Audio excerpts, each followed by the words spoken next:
హైదరాబాద్లో యా కార్నర్కు పోయినా పంచకట్టు దోశ కనపడాలి. ఓకే, సో అది నా టార్గెట్. బంజారాహిల్స్లో ఒక అవుట్లెట్ పెట్టారు, లేదా మాదాపూర్లో ఒక అవుట్లెట్ ఉంది. రెండు అవుట్లెట్స్లో కావాలనుకుంటే ప్రైసెస్ కూడా ఎక్కువ పెట్టుకోవచ్చు. ఎందుకు ప్రైసెస్ కరెక్ట్గా బడ్జెట్ ఫ్రెండ్లీగా పెడతారు? కమర్షియల్గా ఉండేదానికన్నా కూడా ఇప్పుడు నువ్వు అంటున్నావు కదా, నేను ఎందుకు వస్తానా మీ దగ్గరికి, అది సాటిస్ఫై చేయగలిగితే నాకు చాలు. రూపాయి ఆటోమేటిక్గా వస్తుంది. లిటరల్లీ నాకు ఇంకా ఇప్పుడు గుర్తున్న హైదరాబాద్కి వచ్చినప్పుడు ఎర్ర స్పార్క్ చెప్పులు, చిన్న శాంసంగ్ ఫోను, జోబులో 3000 రూపాయలు, బట్టల బ్యాగు. పల్లెల్లోకి పోతే ఏముంటుంది, మీ వాడు ఏం చేస్తున్నాడు, మా వాడు లండన్లో ఉన్నాడు, అమెరికాలో ఉన్నాడు, ఇంజనీరింగ్ చదువుకొని ఇంత ఉద్యోగాలు మానేసుకొని పోయి దోశలు వేసుకుంటున్నాడు అని చెప్పాలన్నా, పంచకట్టు దోశ, లంగా జాకెట్ దోశ, ఏందిరా ఇదంతా, మర్యాదగా తలకాయ ఎత్తుకోవాలన్నా లేదన్న ఊర్లో. మా ఊర్లో ఒక 2 సెంట్ల స్థలం ఉండింది తాడపత్రిలో, అది లోన్ పెట్టి తెచ్చింటి. ఏంటి వ్యాపారం కోసం డబ్బులు తెచ్చి పెట్టిన ఫస్ట్ ఇయర్ లోనే మొత్తం అంతా గాను. 20 లక్షలు. ఒక పాయింట్ ఆఫ్ టైంలో నేను డిప్రెషన్ ఎట్లుండేనంటే, నాకు అసలు ఇంకా మనం ఎందుకనే దీంట్లోకి వచ్చినాము, మనకు అవసరమా ఇదంతా, ఉద్యోగం చేసుకొని హ్యాపీగా ఏదో ప్రశాంతంగా పోకోకుండా అనేటటువంటి పరిస్థితి ఉండింది నాకు. ఏడ్చేటోని రాత్రి కూర్చొని. మా నాయన లేడు అప్పుడు, చనిపోయినాడు మా నాయన. 2019లో చనిపోయినాడు. ఏంటి రీజన్? Heart attack. సో 2019లో నా స్ట్రగ్లింగ్ టైంలో చనిపోయినాడు. నాకు వెనకాల ధైర్యంగా ఉండే చెప్తాండే, ఏమైతుందిరా, ఏమైతుంది, పోతే పోతుంది, పోయి మళ్ళీ ఉద్యోగం చేసుకోపోయి ఏంటికి అంత భయపడుతున్నావు. ట్రక్ బంద్ చేసి బంజారాహిల్స్లో అవుట్లెట్ స్టార్ట్ చేసిన, చిన్న అవుట్లెట్. అంటే ట్రక్లే ఫెయిల్యూర్ చూసాము ఆల్రెడీ. ఒక బిజినెస్ మ్యాన్ కి ఏంటంటే, ఫెయిల్యూర్ చూసాక మళ్ళీ దానిలో ఇన్వెస్ట్ చేయాలంటే కొంచెం ఆలోచిస్తారు. మరి ట్రక్ ఫెయిల్ అయ్యాక ఆ కరేజ్ ఎలా వచ్చింది? ఇంకా నాకు ఆప్షన్ లేదు అప్పుడు. ఎందుకంటే ఇది ఒక్కసారి నేను వెనకడుగు వేస్తే మళ్ళీ లైఫ్లో నేను బిజినెస్ అనేది చేయలేను. నేను ఎప్పుడు నమ్మింది ఏందనంటే, ఒకటి quality, Rayalaseema taste. Okay. So ఎప్పుడైతే నేను రాయలసీమ టేస్ట్, క్వాలిటీ ఇవ్వడం మొదలు పెట్టినాను, దాన్ని కాపాడుకుంటూ వస్తున్నాను, ఎంత దూరం నుంచి వస్తారంటే అంత దూరం నుంచి అదే పనిగా వారంలో ఒకసారైనా 2 సార్లు వచ్చి తినిపోతారు. అదొక ఎమోషన్.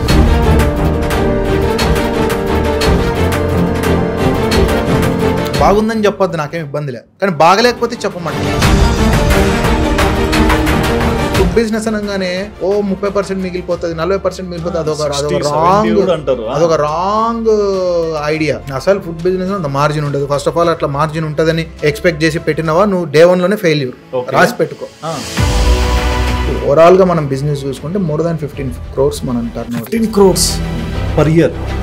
ఈ కుర్రాడు ఎంతతో స్టార్ట్ చేశాడు ఫుడ్ ట్రక్? సో మనం స్టార్ట్ చేసినప్పుడు మన సేల్ 5,000 నుంచి 15 కోట్లు టర్న్ ఓవర్. నువ్వు అన్ని దోశలు తినాలంటే నా దగ్గర రావాల్సిన పని. నీకు నెయ్యి కారం దోశ తినాలనిపిస్తే సిటీలో ఎక్కడ అనిపించినా ఫస్ట్ ఆలోచన వాళ్ళకు పంచకట్టు దోశ.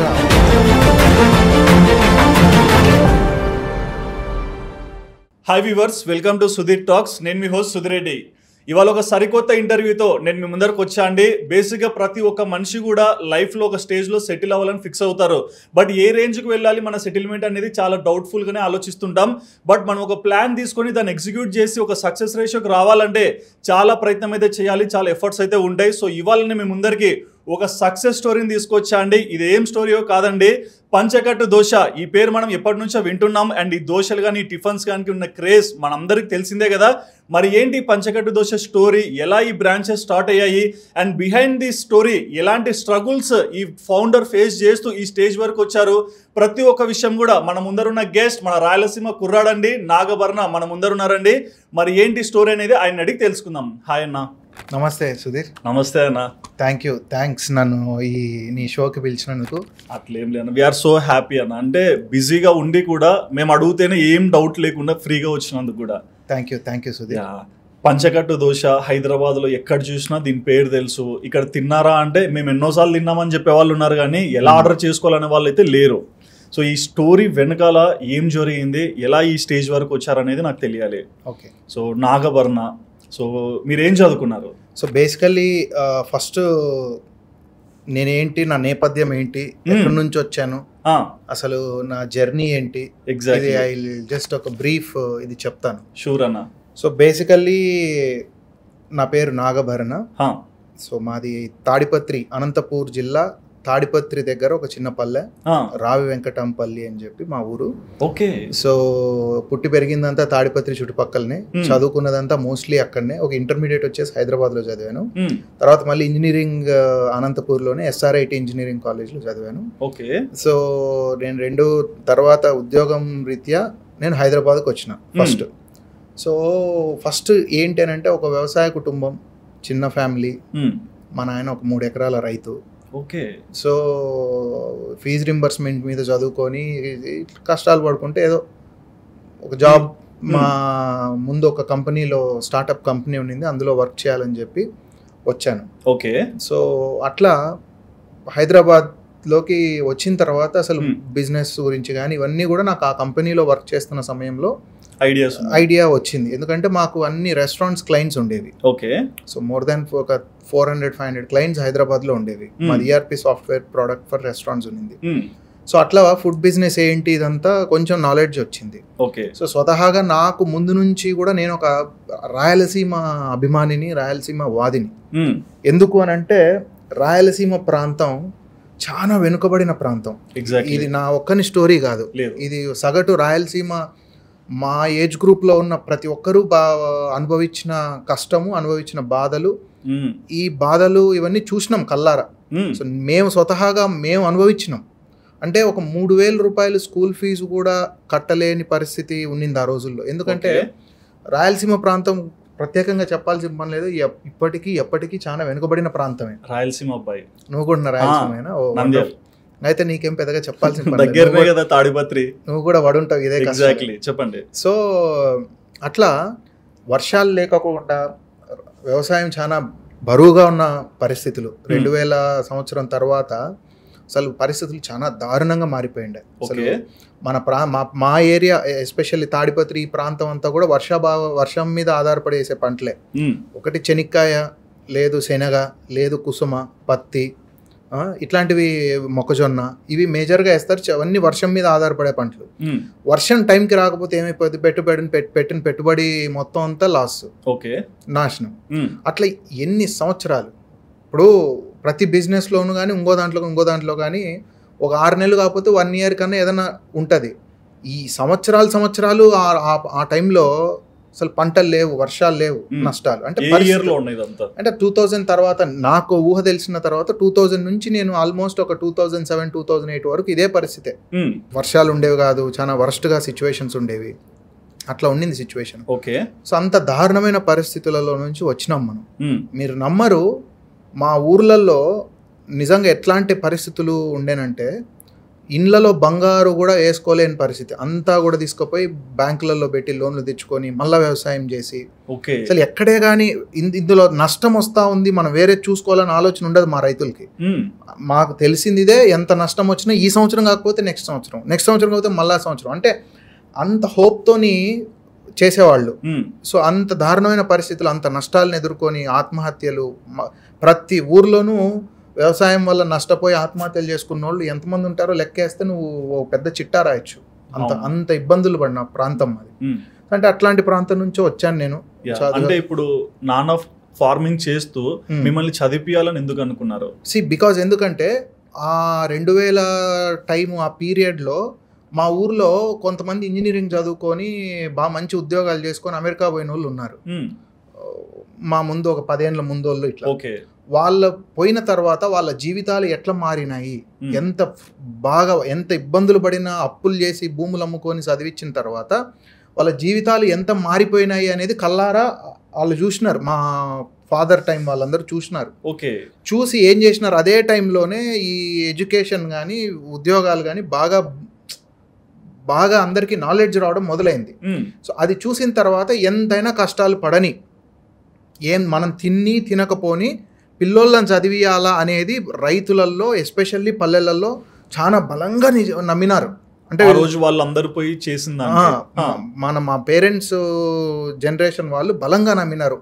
పిల్లలు చదువుకుంటే వాళ్ళ భవిష్యత్తులు బాగుంటాయి, వాళ్ళని ఎంత కష్టమైనా చదివేయాలని చెప్పి ప్రతి ఒక్క పల్లెలో ప్రతి ఒక్క రైతు చదివించినారు పిల్లల్ని. భూములు అమ్ముకున్నారు, ఆస్తులు అమ్ముకున్నారు చదివించడానికి. అవును, అంత చదివించి చేపించినారు. ఆ రోజుల్లో మళ్ళీ ఫీజు రింబర్స్మెంట్ కూడా యాడ్ అవ్వడము, మనకు రాజశేఖర రెడ్డి గారు ఫీజు రింబర్స్మెంట్ తీసుకురావడం ఒక నెక్స్ట్ లెవెల్గా డిఫరెన్షియేషన్ తెచ్చింది. దాంతోపాటు చంద్రబాబు నాయుడు గారు తీసుకొచ్చినటువంటి రిఫార్మ్స్, ఐటీ ఇండస్ట్రియల్ ఇన్వెస్ట్మెంట్స్ కానీ ఇవన్నీ కూడా దానివల్ల ఏమైంది, ఒక హోప్ వచ్చింది. ఒక హోప్ వచ్చి అంటే చదువుకుంటే మనకు ఉద్యోగం దొరుకుతుంది, ఆడ ఉద్యోగాలు కనబడుతున్నాయి, ఈడ చదువు కనబడుతుంది. ఈ రెండు కాంబినేషన్ వలన మా భవిష్యత్తులు మారినాయని నేను ఎప్పుడు చెప్తా. ఒకవేళ అంటే ఆ రోజుల్లో చదువుకి ప్రాధాన్యత కనిపించకంటే ఆ ఏరియాలో మీరు కూడా ఫార్మింగ్ చేసేవాళ్ళ? ఏమో మరి ఫార్మింగ్ చేసేవాడినో, మెకానిక్ షాప్లో పనిచేసేటోనో, లేదా ఏదో హోటల్లో ప్లేట్లు ఎత్తేసుకుంటా క్లీనింగ్లో ఉండేవాడినో, ఏదైనా చేరుగుండొచ్చు, చెప్పలేను. అంటే నేను రాయలసీమ సైడే చూస్తున్నా, మన సైడ్ ఎక్కువగా ఏంటంటే తల్లిదండ్రుల కన్నా పిల్లలు బాగుండాలనే కోరికతో పెంచుతారు పిల్లల్ని కూడా. మరి అమ్మ నాన్న ఎటువంటి కష్టాలు మీరు చూసారు? భయంకరమైన కష్టాలని నేను ఎందుకు చెప్తున్నానంటే, వాళ్ళు పడిన కష్టం ఈరోజు మనం పడట్లేదు అన్న. టు బీ ఆనెస్ట్ చెప్తున్నా, మనకు చాలా ఆపర్చునిటీస్ ఉన్నాయి. ఈరోజు నువ్వు ఒక దగ్గర కాకపోతే ఇంకో దగ్గర నీకు ఆపర్చునిటీస్ కనబడతా ఉన్నాయి, కళ్ళకు కట్టినట్టు కనబడతా ఉన్నాయి. ఆ రోజు వాళ్ళ సమయంలో ఆపర్చునిటీస్ లేవు, అయితే వ్యవసాయం చేసుకోవాలా, అంతకు మించి వేరే ఆప్షన్ లేదు వాళ్ళకు. ఎంత కష్టాలు పడినా మనం పడిన కష్టాలు పిల్లలు పడకూడదు, పిల్లలకి ఈ కష్టాలు ఉండకూడదు అని మా ఒక్కరే కాదు, ప్రతి ఒక్కరు పేరెంట్స్, మన జనరేషన్ ముందు పేరెంట్స్ అందరూ కూడా ఎంతన్నా కష్టాలు పడి తిని తినక ఆడ పని చేసి ఈడ పని చేసి డబ్బులు తెచ్చి అన్నీ తెచ్చి వాళ్ళు చదివించినారు. So hats off to them, వాళ్ళు సెల్ఫ్లెస్ పీపుల్ అని అంట. మరి నాన్న ఫార్మింగ్ చేస్తున్నారు, అమ్మ ఏం చేసేవారు? మా అమ్మ నాకు 11 ఏళ్ల వయసులోనే చనిపోయింది. చిన్నప్పుడే చనిపోయింది. మా నాయననే మొత్తం నన్ను నా చెల్లెల్ని దగ్గరుండి అసలు ఏ ఇబ్బంది రాకుండా, ఏ కష్టం రాకుండా మా నాయన మమ్మల్ని పెంచినాడు. సో మా నాయన పెంచి చదివించి మమ్మల్ని పెద్దోళ్ళని చేసినాడు. అంటే ఇంకోటి అన్న, మన సైడ్ దానిలో నేను ఒకటి కూడా గమనిస్తాను, పిల్లల కోసం తల్లిదండ్రులు ఇంకొక పెళ్లి కూడా చేసుకోకుండా ఉండే వాళ్ళు ఉన్నారు. సో మా నాయన ఆ కోవకు చెందినవాడే. మా నాయన కొన్ని అందరూ చెప్పినారు పెళ్లి చేసుకో ఏమేనంటే కూడా మా నాయన ఒకటే మాట చెప్పేటోడు, పిల్లోళ్లకు నేను తల్లిని తీసుకురాలేను కాబట్టి నేను పెళ్లి చేసుకోను అని చెప్పి. సో అట్లా మా నాయన సెల్ఫ్లెస్గా, అసలు మా నాయన నిజంగా మా అమ్మ బతుకున్నా కూడా మమ్మల్ని అంత బాగా చూసుకునేది కాదేమో, అంటే అంత బాగా చూసుకున్నాడు మా నాయన. సో మా నాయన ఇంకా ఎంత కష్టాలు పడి మమ్మల్ని, ఇంకా యూ కెన్ ఇమాజిన్, ఒక 2 పిల్లల్ని మా చెల్లెల్ని నన్ను పెంచేదానికి మా నాయన ఎన్ని ఇబ్బందులు పడి ఉంటాడు. ఎవరు సపోర్ట్ లే, బంధుత్వాలు ఏం లే, మా నాయన ఒక్కడే పెంచినాడు మమ్మల్ని. మరి అవన్నీ చూస్తూ పెరిగిన ఒక అబ్బాయికి జీవితంలో బాగా చదువుకొని నాన్నని బాగా చూసుకోవాలని కోరిక ఉంటుంది. సో మరి మీరు బిజినెస్ సైడ్ ఎందుకు వచ్చారు, జాబ్ సైడ్ వెళ్ళకుండా? బేసికల్లీ నాకు ముందు నుంచి కూడా సొంతంగా మనం బిజినెస్ స్టార్ట్ చేయాలి, సొంతంగా బిజినెస్ చేయాలి అని ఎప్పటి నుంచి నాకు ఉండింది. ముందు నుంచి నేను వెరీ క్లియర్ ఉండే. ఓకే. సో నేను ముందు వర్క్ చేసిన కంపెనీలో కూడా, నేను స్టార్ట్అప్ కంపెనీ, ఆ ఛాలెంజింగ్ ఉంటుంది. అండ్ మా కజిన్ అన్న, ఆయన బాగా ఎంకరేజ్ చేసేవాడు నన్ను. సో అట్లా బాగా నేర్చుకున్నా, తెలుసుకోగలిగిన ప్రపంచాన్ని అంటే ఏందనేది తెలుసుకోగలిగిన, బిజినెస్ వరల్డ్ ఏందనేది నాలెడ్జ్ వచ్చింది. సో అట్లా మా నాయన ఎప్పుడు నాకేమి అపోజ్ అయ్యలేదు, కానీ నేను పంచకట్టు దోశ పెడతా అన్నప్పుడు బాగా భయపడినాడు.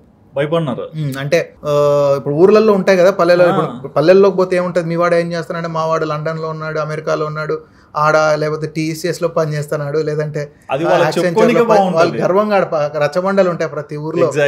పొద్దున్న లేచిన నుంచి రచ్చబండ రచ్చ అంటాం. చెట్టు కింద కూర్చోవడము, ముచ్చట్లు పెట్టడం, అంతా ఊర్లో ఉన్న రాజకీయాలు, వాడెట్లా వీడి ఇదే పంచాయతీనే ఉంటుంది. అట్లా వేసుకొని మావాడు అడిగి నేనేం చెప్పాలా ఊర్లో అందరికీ అడిగితే, మావాడు దోశల బండి పెట్టుకున్నాడు, దోశలు వేసుకుంటున్నాడు, ఇంజనీరింగ్ చదువుకొని ఇంత ఉద్యోగాలు మానేసుకొని పోయి దోశలు వేసుకుంటున్నాడు అని చెప్పాలన్నా, పంచకట్టు దోశ, లంగా జాకెట్ దోశ, ఏందిరా ఇదంతా, మర్యాదగా తలకాయ ఎత్తుకోవాలన్నా లేదన్న ఊర్లో అని తిట్టినాడు ఫస్ట్లో.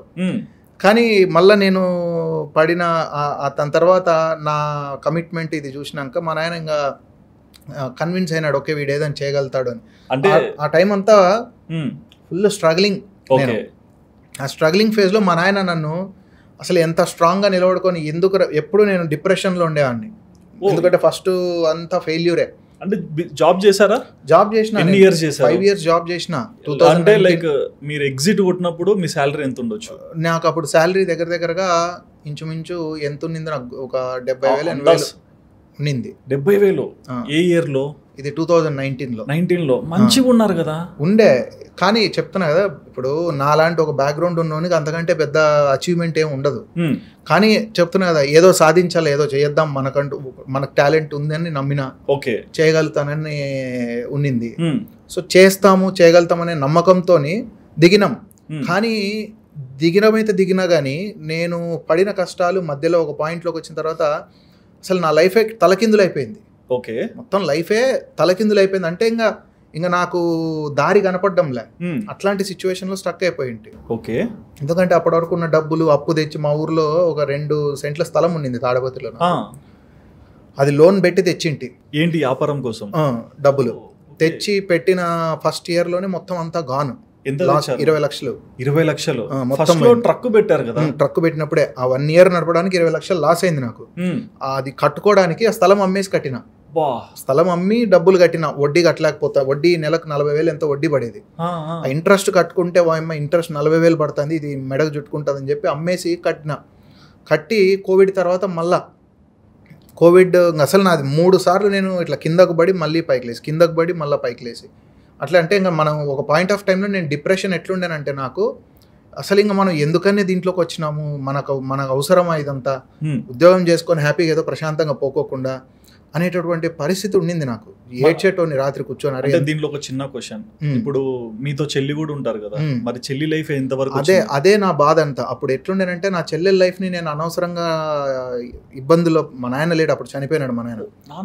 2019లో చనిపోయినాడు. ఏంటి రీజన్? Heart attack. సో 2019లో నా స్ట్రగ్లింగ్ టైంలో చనిపోయినాడు. నాకు వెనకాల ధైర్యంగా ఉండే చెప్తాండే, ఏమైతుంది పోతే పోతుంది, మళ్ళీ ఉద్యోగం చేసుకోపో, ఏంటికి అంత భయపడుతున్నావు, డిప్రెషన్ నువ్వు భయపడతా ఉంటే ఏంటికి అంత భయపడుతున్నావు, పోయి చేసుకోపో, మళ్ళీ ఉద్యోగం చేసుకోపో, ఏమంత మనం భయపడేది ఏంది తిక్కోడా అని మా నాయన నాకు అట్లా చెప్పేటోడు. అంటే అంత ధైర్యంగా ఉండేటోడు. సో ఆ టైంలో మా నాయన చనిపోయా 2019లో. మా నాయన చనిపోతానే నాకు ఇంకా ఇంతకంటే ఇంకా దరిద్రం, ఇంతకంటే ఇంకా మనం లోబోయేది ఏం లేదు కదా. అంటే ఆ టైంలో ఎక్స్పెక్ట్ చేశారా నాన్నకి ఇలా అవ్వచ్చని? అంటే బేసికలీ ఏవి ఎక్స్పెక్ట్ చేయలేం కదా సుధీర్. అంటే హార్ట్ స్ట్రోక్ కదన్నా, సిమ్టమ్స్. అంటే మా నాన్న ముందు అప్పటికే ఒక 2-3 సార్లు హాస్పిటలైజ్డ్ అయ్యినాడు. ఓకే, సో ప్రిపేర్ అయి ఉన్నారు మెంటల్? ప్రిపేర్ అని ఏం లేదు, it was not prepared. Okay, all of sudden అంతే. ఊర్లోనే హైదరాబాద్ లో అప్పుడు మా నాన్నకి హెల్త్ బాగాలేదని చెప్పి హైదరాబాద్కి పిలుచుకొని వచ్చేసి, అక్కడ బిజినెస్, ఇక్కడ నాన్న. అప్పటికి ఆ స్ట్రగ్లింగ్ టైం ఉండే. సో ఆ టైంలో మా నాయన చనిపోయా. మా నాయన చనిపోతానే నాకు ఇంకా అంతకంటే ఇంకా నాకంతా పాజ్ అయిపోయింది. నా లైఫ్ అంతా ఇట్లా మైండ్ అంతా పాజ్ అయిపోయింది, ఏం ఆలోచన లేదు. అంటే ఇంతకంటే ఇంకా కిందకు పోయేది ఏం లేదు కదా. డబ్బులు బాయ, అంతా బాయ్, మా నాయన బాయ, ఇంకేముంది, ఇంతకంటే ఇంకేముంది, ఏం లేకుండా హైదరాబాద్కి వచ్చినాం.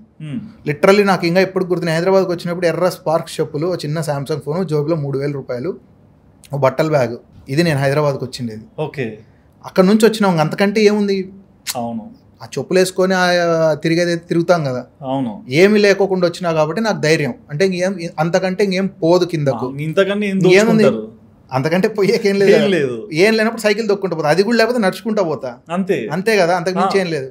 బాధపడితే 2 నాళ్ళు బాధపడతాం, అంతకుమించి ఏం చేయలేం కదా. ఇప్పుడు అదే మనకు ఏదో బాగా ఫుల్ డబ్బులు ఉండి ఫుల్ లగ్జరీగా బతికి, అరే ఇది పోతే ఎట్లా రా మన బతుకు అనుకుంటే అది వేరే విషయం. అవును, మనం వచ్చినప్పుడు ఏమీ లేదు, ఏముంది ఇంతకంటే ఏం కాదు కదా అని ధైర్యంగా మొండిగా ఇంకా మెంటల్గా ఫిక్స్ అయిపోయినా. ఓకే, అంటే అది ఏమో మరి, అంటే మనం వచ్చిన ప్రాంతం వల్ల ప్రభావము, మనం పడిన కష్టాల వల్ల ప్రభావము, ఇవన్నీ చూసిన. అంటే కష్టాలు మేమేం పడలేదు, టు బి ఆనెస్ట్. మా నాయనోళ్ళు పన్నారు, మాకు తెలియకుండా పెంచినారు. వాళ్ళు తినక మాకు ఏం లోటు లేకుండా చేసినారు. కానీ మా నాయన వాళ్ళ కష్టాలు, వాళ్ళు పడే ఇబ్బందులు చూస్తే ఆటోమేటిక్గా మనకు కూడా అది ఇంపాక్ట్ ఉంటుంది కదా. ఖచ్చితంగా ఉంటుంది. సో అట్లా దాని వలన మొండిగా ముందుకు పోయినా, ఎంత ఒక ఇంకా ఏమైతుంది ఇంతకంటే అని. సో ఫస్ట్ ట్రక్తో పెట్టినాం, ట్రక్తో ఫుల్ సఫర్ అయినాం.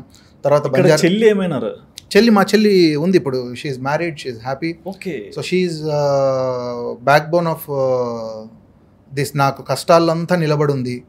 సో తను మ్యారియట్ లో షెఫ్ గా వర్క్ చేసేది. చెల్లి హోటల్ ఇండస్ట్రీ, అందుకేనా ఈ టేస్ట్ మాకు. అట్లా అది కూడా ఒకటే రీజన్, తను కూడా చెక్ చేస్తూ ఉంటది. కానీ తను ప్యాషన్ హోటల్ లైన్ ముందు నుంచి కూడా ఉంది. తను షెఫ్ గా వర్క్ చేసింది. అప్పుడు నేను స్ట్రగుల్ అయ్యే టైంలో అది జాబ్ మానేసి వచ్చి తను కూడా నాకు హెల్ప్ చేసింది. ఓకే, బిజినెస్ దానిలోకి. బట్ ఇక్కడ ఈ క్వశ్చన్ అని అంటే నాన్న మిమ్మల్ని బిజినెస్ మేనేజ్మెంట్ చదివించారు? లేదు, నేను ఇంజనీరింగ్ చదివిన. ఇంజనీరింగ్ చదివారు? ఓకే, మీరు మొత్తం ఏం చదువుకున్నారు? నేను ఇంజనీరింగ్ చదివిన. ఇంజనీరింగ్ తో స్టాప్. ఓకే, మరి చెల్లి చెఫ్ అని హోటల్ మేనేజ్మెంట్ ఫీల్డ్ వెళ్తా అంటే కొంచెం ఆ రోజుల్లో అబ్బాయిలనే హోటల్ మేనేజ్మెంట్ చేర్పడానికి పాస్ అయ్యేవాళ్ళు కదా. అంటే నేను ఇక్కడ ఏంటంటే నేను అనేవాడిని, నాకు తెలుసు కదా. సో అందుకు మా చెల్లెలు ఏం చేసినా కూడా నేను ఓకే లెట్స్ డూ ఇట్. మా చెల్లెలు ఏం చేస్తానే చదివించిన. సరే.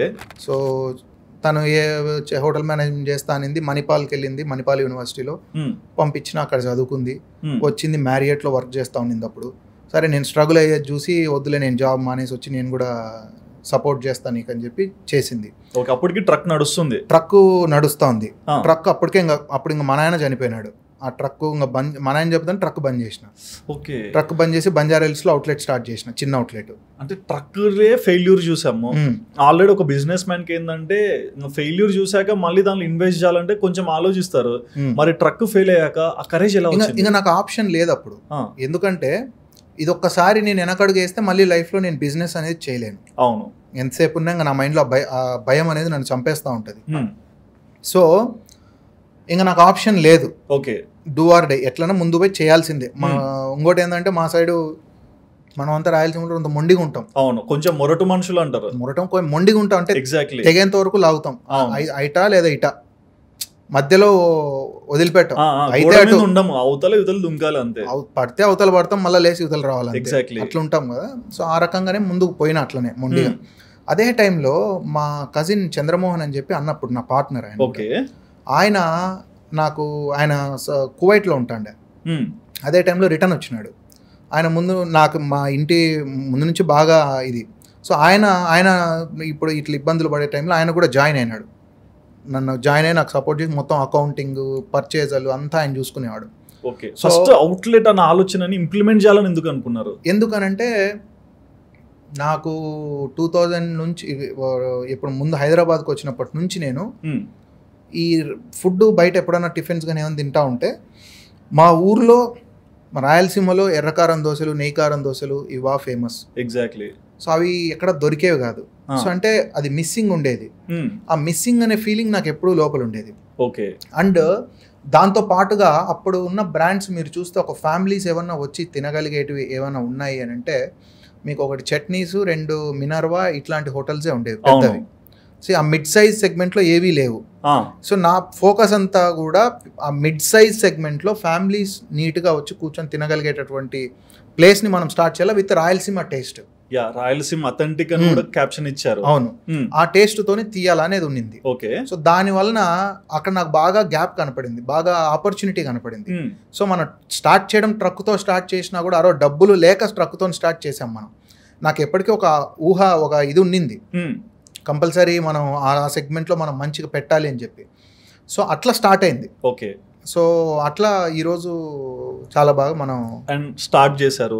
ఇక్కడ ఇంకొకటి ఉంటుంది, అంటే ఎవరన్నా ఎక్కడన్నా లైక్ హోటల్ ఓపెన్ చేయాలన్నా, ఏదైనా బిజినెస్ స్టార్ట్ చేయాలన్నా లొకేషన్ ఈజ్ వెరీ ఇంపార్టెంట్. మరి పోయి బంజారా హిల్స్లోనే పెట్టారు. నాకు ఆ బంజారా హిల్స్ ఏరియాలో ఎందుకు పెట్టాను అని అంటే అనంత్ అని చెప్పి హోటల్ ఎబోనీ ఓనర్ ఆయన. ఓకే, సో ఆయన ఎట్లా సపోర్ట్ చేశారు అని అంటే చాలా బాగా సపోర్ట్ చేసినారు. ఆయన కూడా వన్ ఆఫ్ ద పార్ట్నర్స్ నాకు. ఓకే, సో ఏంటంటే నన్ను ఎప్పుడూ కూడా ఇబ్బందుల్లో ఉన్నప్పుడు ఆదుకున్నారు వాళ్ళు. ఇబ్బందుల్లో ఉన్నప్పుడు నా వెనకాల నిలబడ్డారు. మనం సక్సెస్ అయినాక వాళ్ళ చెయ్యి వదలకూడదు ఖచ్చితంగా. సో అట్లా వాళ్ళు ఈ రోజుకు నాతో ఉన్నారు. ఈ రోజుకు they are still with me. మనం ఎంత గ్రో అయితే వాళ్ళు కూడా అంత గ్రో అవుతాం, మాతో పాటే ఉండాలి. సో మనం సక్సెస్ అయినాం కదని చెప్పి వాళ్ళని చేయి వదలకూడదు మనం అనేది ఒకటి పెట్టుకున్నాం. ఆ రోజు ఆయనే నాకు ఆ ప్లేస్ ఇచ్చి నిలబెట్టి అక్కడ చేపిచ్చి అది నడిపించి ఇచ్చాడు. సో మొత్తం దగ్గర ఉండి మీకు ఒక సపోర్ట్, నాన్న లేకున్నా నాన్న లేని లోటు తీరుతుంది. అందరూ కూడా నేను ఒకటి చెప్తా, ఎప్పుడు కూడా ఏదైనా సక్సెస్ అయినామంటే మనం అంతా ఏమి ఉండదు, కొన్ని వందల చేతులు మనకు తెలిసి తెలియక మన ఎంబడ మన వెనకాల మన ఈపు మీద చేసి నడిపించింటారు. ఎగ్జాక్ట్లీ. అందరు ఏమనుకుంటారు, ఈ సక్సెస్ నాది నాది అని అనుకుంటారు. అంటే నాదంటే నాదని కాదు, ఇన్ జనరల్ ఎవరు సక్సెస్ అయినా నేనే కారణము, నేను ఒక్కనే నేను అనేది భ్రమలో బతుకుతూ ఉంటారు. ఎప్పుడు నేను కాదు, ఇదంతా మనం. So exactly. ఇంతమంది చేతులు పడి ఇంతమంది వెనకాల నిలబడి కొంతమంది డైరెక్ట్గా కొంతమంది ఇండైరెక్ట్గా ఇంతమంది మనల్ని సపోర్ట్ చేసి ఉంటారు. అది ఎవరు యాక్సెప్ట్ చేయరు, దాన్ని ఎవరు అడ్మిట్ చేయరు. బట్ టీమ్ వర్క్ అనేది ఎప్పుడు ఉంటుంది. 100% ఎప్పుడు సక్సెస్ ఒకరు ఎవరైనారంటే అది వాళ్ళ ఒక్క గొప్పతనం కాదు, దాంట్లో కొన్ని వందల మంది దానికి సపోర్ట్ చేసి ఉంటారు. సో మరి ఇన్ని రోజులు ట్రక్లో జరిగిన బిజినెస్ కట్ చేస్తే ఒక పెద్ద బంజారీల్స్లో అవుట్లెట్ వచ్చేసింది. జనాలు వస్తారా రారా, ట్రక్ అంటే జనాలు ఎక్కడుంటే అక్కడ తీసుకెళ్ళి ఆపొచ్చు, బిజినెస్ నడిపించుకోవచ్చు. బట్ ఇక్కడ ఒకటే చోటు ఉంటుంది, ఎక్కడున్న వాళ్ళైనా సరే ఖచ్చితంగా ఇక్కడికి వస్తేనే బిజినెస్ జరుగుతుంది. మరి క్యాలిక్యులేషన్స్ అన్నీ ఏ విధంగా నడిచాయి? సో నేను ఎప్పుడు నమ్మింది ఏంటంటే ఒకటి quality, Rayalaseema taste. Okay. So ఎప్పుడైతే నేను రాయలసీమ టేస్ట్ క్వాలిటీ ఇవ్వడం మొదలు పెట్టినాను, దాన్ని కాపాడుకుంటూ వస్తున్నాను, ఎంత దూరం నుంచి వస్తారంటే అంత దూరం నుంచి అదే పనిగా వారంలో ఒకసారైనా 2 సార్లు వచ్చి తినిపోతారు. అంటే ఎందుకు అనంటే అదొక ఎమోషన్. ఇప్పుడు మా రాయలసీమ నుంచి మేమందరం ఇట్లా ఊర్ల నుంచి ఇక్కడికి వచ్చి జీవనాధారం కోసం ఇటుకు వచ్చి ఉద్యోగాలు చేసుకోవడము, వ్యాపారాలు చేసుకోవడము ఏదైనా. ఇప్పుడు ప్రతి ఒక్కరికి ఆ ఫీలింగ్ ఉంటుంది, మనం మిస్ అవుతున్నాం మన ఫుడ్ అనేది. అవును. సో పంచకట్టు దోశ అంటే ఏందో ఊరికే దోశ ఇడ్లీ కాదు. పంచకట్టు దోశ అని అంటే ఓవరాల్గా ఒక రాయలసీమకు సంబంధించినటువంటి ఒక ఎమోషన్. సో నేను అట్లా ఫీల్ అవుతా. అంటే నేను స్టార్ట్ చేయకపోకుండా ఇంకోరు ఎవరైనా స్టార్ట్ చేసినా నేను రెగ్యులర్గా పోయి ఆడ తినేటోని. ఎందుకంటే మన ఊర్లో మన చిన్నప్పటి నుంచి తిరిగిన ఫుడ్ కానీ దాంతో మనకు ఒక ఎమోషన్ ఉంటుంది, అది మిస్ అవుతా ఉంటాం ఇక్కడ. కొన్నిసార్లు స్మెల్ కూడా చెప్పేసి ఆ మిస్ అవుతా ఉండడం దాని వలన ప్రతి ఒక్కరికి అది ఒక ఫీలింగ్ ఉంటుంది. సో అట్లా మనం అందరూ బాగా ఆదరించినారు, ముందుకు నడిపించినారు. మనం కూడా అంతే డెడికేషన్గా ఒకటి నమ్ముతా నేను, quality quality quality. Taste quality గనక కన్సిస్టెంట్గా మంచి రా మెటీరియల్ కొని మంచిగా తెచ్చి చేపించి దగ్గరుండి చూసుకుంటే మనము ఎంత దూరంలో ఉన్నా కూడా తినడానికి జనాలు వస్తారు. ఇట్స్ ఏదో ఊరికి తినడానికి కాదు, అదొక ఎమోషన్. అవును. సో మేము నెయ్యి మా ఊరు నుంచి తెప్పిస్తాము. ఓకే. నేను అదే మిరపకాయలు మా ఊరు నుంచి తెప్పిస్తాము. మెటీరియల్ మోస్ట్లీ ఒక 70 నుంచి 80% అన్ని మా ఊరు సైడ్ నుంచే వస్తాయి. ఇప్పుడు దోశ బ్యాటర్ అంత టేస్ట్ వస్తుంటుంది అంటే ఒక్కసారన్నా కొంచెం అన్నా తగ్గాలి, బట్ ప్రతిసారి న్యూట్రల్ గానే ఉంటుంది, కొంచెం అప్ అన్న ఉంటుంది. సో అది ఎంత బాగా మెయింటైన్ చేస్తారు, ఇంగ్రీడియంట్స్ ఏంటని అడుగుదాం అనుకున్నా. అంటే చాలా జాగ్రత్తగా మాకు చాలా స్ట్రగుల్స్ ఉంటాయి. ఓకే. ఆ టేస్ట్ కన్సిస్టెన్సీ మెయింటైన్ చేయడంలో చాలా ఇబ్బందులు ఉంటాయి. ప్రతిసారి మాకు ఎప్పటికప్పుడు చెక్ చేసుకుంటా, ఎప్పటికప్పుడు దాన్ని సెటరైట్ చేసుకుంటా ముందుకు పోతూ ఉంటాం. ఎన్నోసార్లు ఒక 100 సార్లు, ఇప్పుడు మన ఇంట్లో ఒక 4గురికి చేస్తేనే ఒక 10 సార్లు చేస్తే ఒక 5 సార్లు ఒకలాగా, ఒక 5 సార్లు ఒకలాగా టేస్ట్లు వస్తాయి. కరెక్ట్. అది కూడా దోశ కాలే విధానం కూడా మారుతుంటుంది. సో అట్లా కన్సిస్టెంట్గా మెయింటైన్ చేయడానికి చాలా హార్డ్ వర్క్ చేస్తూ ఉంటాం. సో రా మెటీరియల్ ప్రొక్యూర్మెంట్కి చాలా జాగ్రత్తలు తీసుకుంటూ ఉంటాం. అయినా కూడా వస్తూ ఉంటాయి ఇష్యూస్. అవును. 1-2 ఇష్యూస్ వస్తూ ఉంటాయి, దాన్ని వెంటనే మళ్ళీ రెక్టిఫికేషన్ చేసుకోవడం, ముందుకు పోవడం, అట్లనే చేసుకుంటూ పోతాం. మీరు అన్నారు కదా రాయలసీమ నుంచి నేను కొన్ని ఇంగ్రీడియంట్స్ తెప్పిస్తాను. సో రాయలసీమ నుంచి ఏమేమి ఇక్కడికి ఎక్స్పోర్ట్ చేపిస్తారు? రాయలసీమ నుంచి మెయిన్గా మాట్లాడుకోవాలా ఏదన్నానంటే చెనిక్కాయల చట్నీ అంటే పుట్టిందే రాయలసీమలో. ఎగ్జాక్ట్లీ. రోట్లో దంచుతే టేస్ట్ వస్తుంది. చెనిక్కాయల చట్నీ పుట్టిందే మన దగ్గర. ఎట్లా ఎందుకనంటే ముందు నుంచి నువ్వు చూస్తే రాయలసీమలో నీళ్ళు అనేది ఎక్కువ ఉండవు, వర్షపాతం ఉండదు. అవును. అందుకు చెనిక్కాయ మీద చాలా ఎక్కువ పండించేటోళ్ళు. ఓకే. చెనిక్కాయ ఎక్కువ పండడం వలన స్వతహాగా కాస్ట్ తగ్గుతుంది.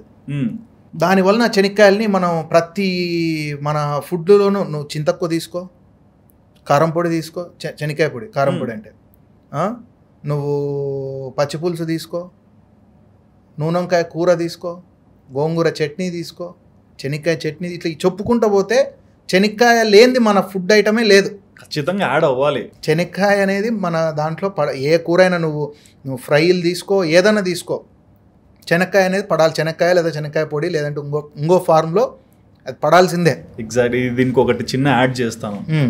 లైక్ నేనే చూస్తాను, నాకు ఎంత ప్లేట్లో భోజనం ఉన్నా, వేడి వేడి అన్నం ఉన్నా, పప్పు ఉన్నా, చిన్న పొడి వేసుకోవాలి, చెనక్కాయ పొడి వేసుకోవాలి. చెనక్కాయ పొడి వేసుకొని కొంత నెయ్యి వేసుకొని తింటే నీకు ఏం కూరలు అవసరం లేదు. ఎగ్జాక్ట్లీ. చెనక్కాయ పొడి కొంత మన నెయ్యి వేసుకొని తిని పెరుగు వేసుకొని తింటే అయిపోయాక, అంతకంటే సాటిస్ఫాక్షన్ వేరే దాంతో నువ్వు మటన్ పెట్టినా చికెన్ పెట్టినా కూడా రాదేమో. ఎగ్జాక్ట్లీ 100% అది. సో అట్లా చెనక్కాయ అనేది నార్పల మండలము, కదిరి మండలంలో చెనక్కాయ అనేది మన భారతదేశంలోనే అంత క్వాలిటీ చెనక్కాయ ఆడే దొరకదు.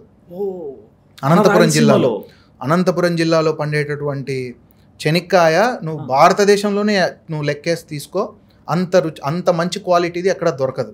ఎందుకంటే ఆ ల్యాండ్ కానీ వాతావరణం కానీ చెనిక్కాయకి చాలా టేస్ట్ని ఇస్తుందేమో, చెనిక్కాయకి చాలా అనుకూలిస్తుంది. ఓకే.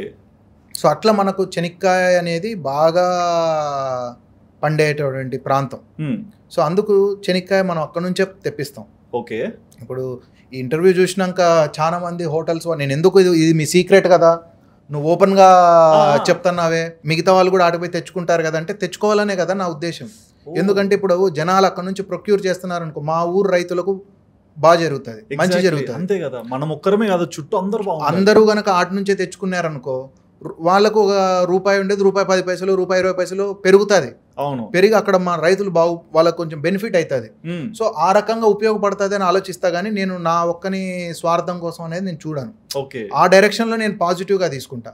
తెలిస్తే తెలియనిలే, ఏమిదేం బ్రహ్మ విద్య ఏం కాదు కదా, తెలియని జనాలకు తెలిస్తే వాళ్ళు అప్పుడు ప్రొక్యూర్మెంట్ డైరెక్ట్ అక్కడ నుంచి తెచ్చుకున్నారనుకో, ఓకే, డైరెక్ట్ అటు నుంచి తెచ్చుకున్నారనుకో, రైతులకు కూడా మంచి జరుగుతుంది కదా.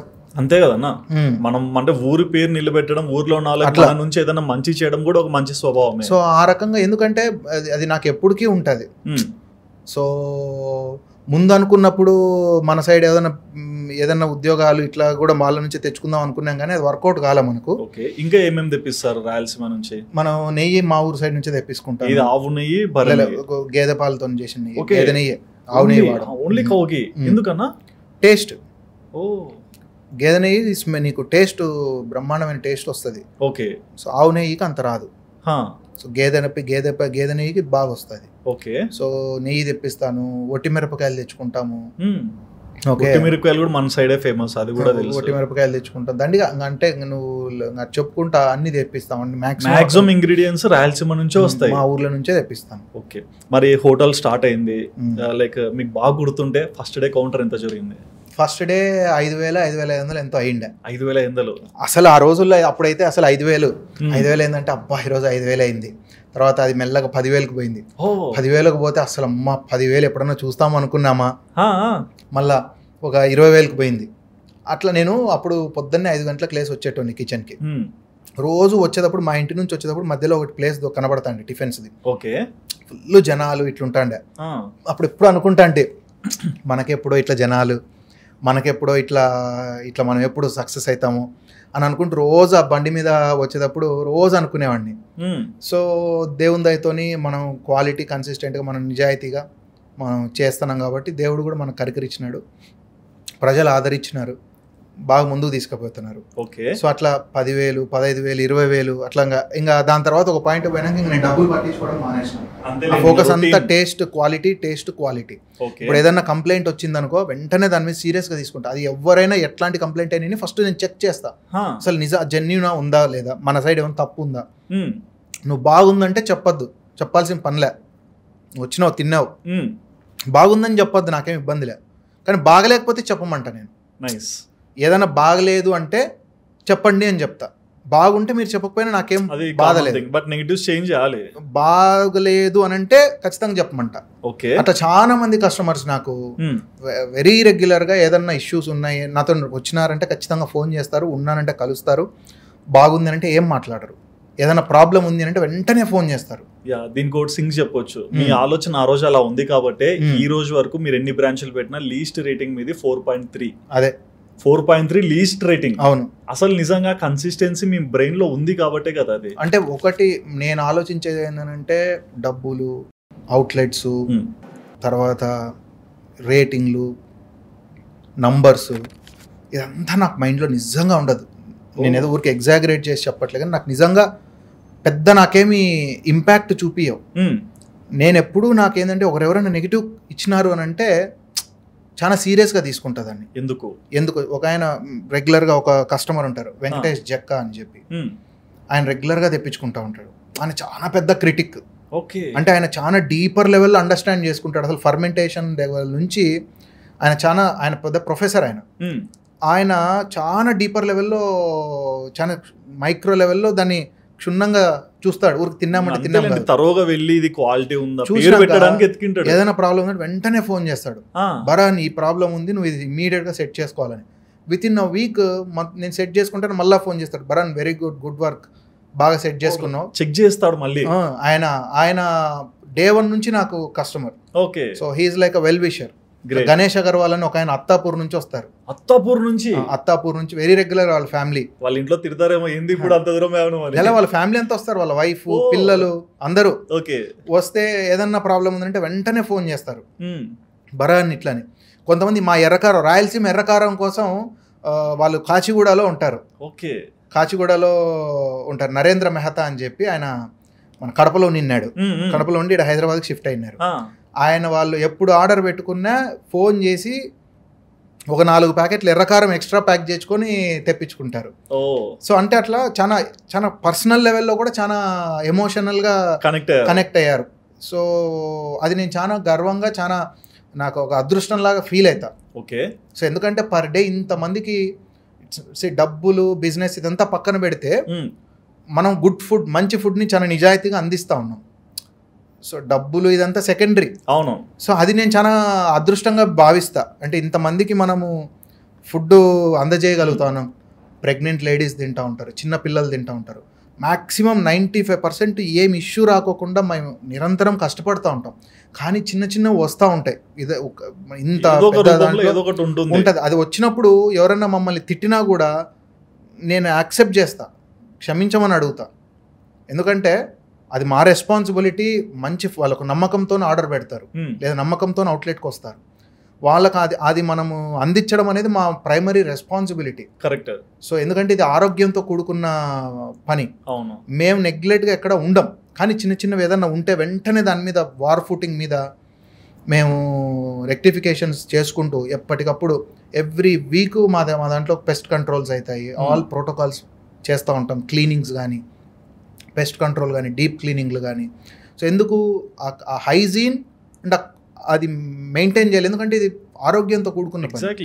ఏదన్నా ఒక చిన్న మన ఏమరపాటు చాలా మన బ్రాండ్ పక్కన పెట్టు, మనం ఏమైపోయినా బాధలే. ఒక ఇష్యూ అయినప్పుడు మనం ఏమైపోయినా బాధలే, అది మన రెస్పాన్సిబిలిటీ. అదే ఒక మనిషికి ఇబ్బంది జరిగిందనుకో అది మనకు పెద్ద పాపం కదా. మన వల్ల వాళ్ళు ఇబ్బంది పడ్డాం. సో అందుకు మనం చాలా జాగ్రత్తగా చూసుకుంటా ఉంటాం. అండ్ మీరు అన్నారు, సో మొత్తం మా ఫ్యామిలీ మొత్తం ఇన్వాల్వ్ అయి ఉంటుంది. నేను, మా బ్రదర్ చంద్రమోహన్, ఆయన, మా వదిన నీలిమ, ఆమె, మా చెల్లెలు సాయిలక్ష్మి, మా బ్రదర్ ఇన్లా మహేష్, ఇట్లా అందరం ఇదే బిజినెస్లో. మళ్ళా వాళ్ళ తమ్ముడు పారు, ఇట్లా మళ్ళీ అశోక్ అని మా కజిన్ ప్రగతి నగర్లో ఉంటారు. ఎంతమంది ఉన్నారన్న? సో మొత్తం మా వాళ్ళే అందరం ఉంటాం. ప్రతి అవుట్లెట్ 10 మంది 11 మంది మేమే. ప్రతి అవుట్లెట్ లో మీరే ఉండి రన్ చేస్తారు? ప్రతి అవుట్లెట్ లో మా వాళ్ళు ఒకరు ఉంటాము. మా వదిన ఏమో అకౌంట్స్ అన్ని చూసుకుంటుంది, పర్చేజల్స్ ఇదంతా. మా అన్న అకౌంట్స్ అన్ని చూసుకుంటాడు. నేను ఓవరాల్ బిజినెస్ అండ్ ఆపరేషన్స్ చూసుకుంటా. అండ్ మా టీము నాతోని 2019లో ట్రక్ పెట్టినప్పుడు ఎవరైతే ఉన్నారో వాళ్ళు కూడా నాతో ఈ రోజుకి ఉన్నారు. దే ఆర్ స్ట్రెంగ్త్ నాకు. సో ఆ రోజు 8,000తో స్టార్ట్ చేసిన శాలరీలు వాళ్ళు ఉన్నారు. 8,000తో స్టార్ట్ చేసిన వాళ్ళు కూడా ఈ రోజు 60,000 70,000 శాలరీలు తీసుకుంటున్నారు. సో అంటే అంత నా బ్రాండ్ గ్రో అయ్యే కొద్దీ ఇట్స్ అ కలెక్టివ్ ఎఫర్ట్. ఆ బెనిఫిట్స్ అందరికీ రావాలనేది నా ఫిలాసఫీ. సో వాళ్ళ లైఫ్లు కూడా చేంజ్ కావాలి. అవును. బ్రాండ్ గ్రో అయ్యే కొద్దీ మనతో పాటు పని చేసిన, మనతో పాటు వర్క్ చేస్తున్నటువంటి మన టీం కూడా, కోర్ టీం కూడా అదే రకంగా బెనిఫిట్ పొందాలి. సో అట్లా వాళ్ళు కూడా గ్రో చేస్తాను అనమాట నేను. సో అది మన ఫిలాసఫీ ఆఫ్ బిజినెస్. అండ్ దీంట్లో కూడా నాకు కొన్ని డౌట్స్ అన్న. ఇప్పుడు పంచకట్టు దోశ చూస్తాం, వస్తాం, తింటాం, కానీ ఈ పంచలో ఒక లోగో కనిపిస్తుంటది. ఎవరన్నా ఆయన ఒక ఇమాజినరీ పర్సన్. సో ఆయన ఎవరికి సంబంధం అయింది ఏం కాదు. రాయలసీమలో దోశలు వేసేటోళ్ళు పంచలు కట్టుకొని దోశలు వేసేది అనేది ఒక ఆనవాయితీ. సో ఆ ట్రెడిషనల్ నేమ్ మనం ఇక్కడ పెడతా ఉన్నాం, పంచకట్టు దోశ అని. దాంట్లో మళ్ళీ టవల్ కూడా అడిషనల్ గా పెట్టాలి, ఎందుకంటే అదొక సింబల్, అది ఒక మన ఇది. ఎగ్జాక్ట్లీ. అది ఆ మనిషి ఒక మాస్కెట్ అనేది ఉండాలి బ్రాండ్కి, అప్పుడే బాగా రిజిస్టర్ అవుతుంది.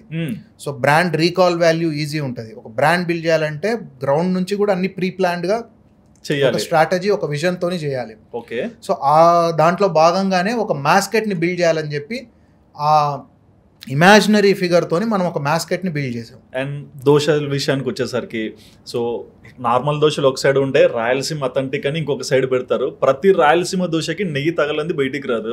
సో ప్రతి రాయలసీమ దోశకి నెయ్యి ఎందుకు పెట్టారు ప్రిఫరెన్స్? అది మన ఊర్లలో మనం తినే ఫుడ్.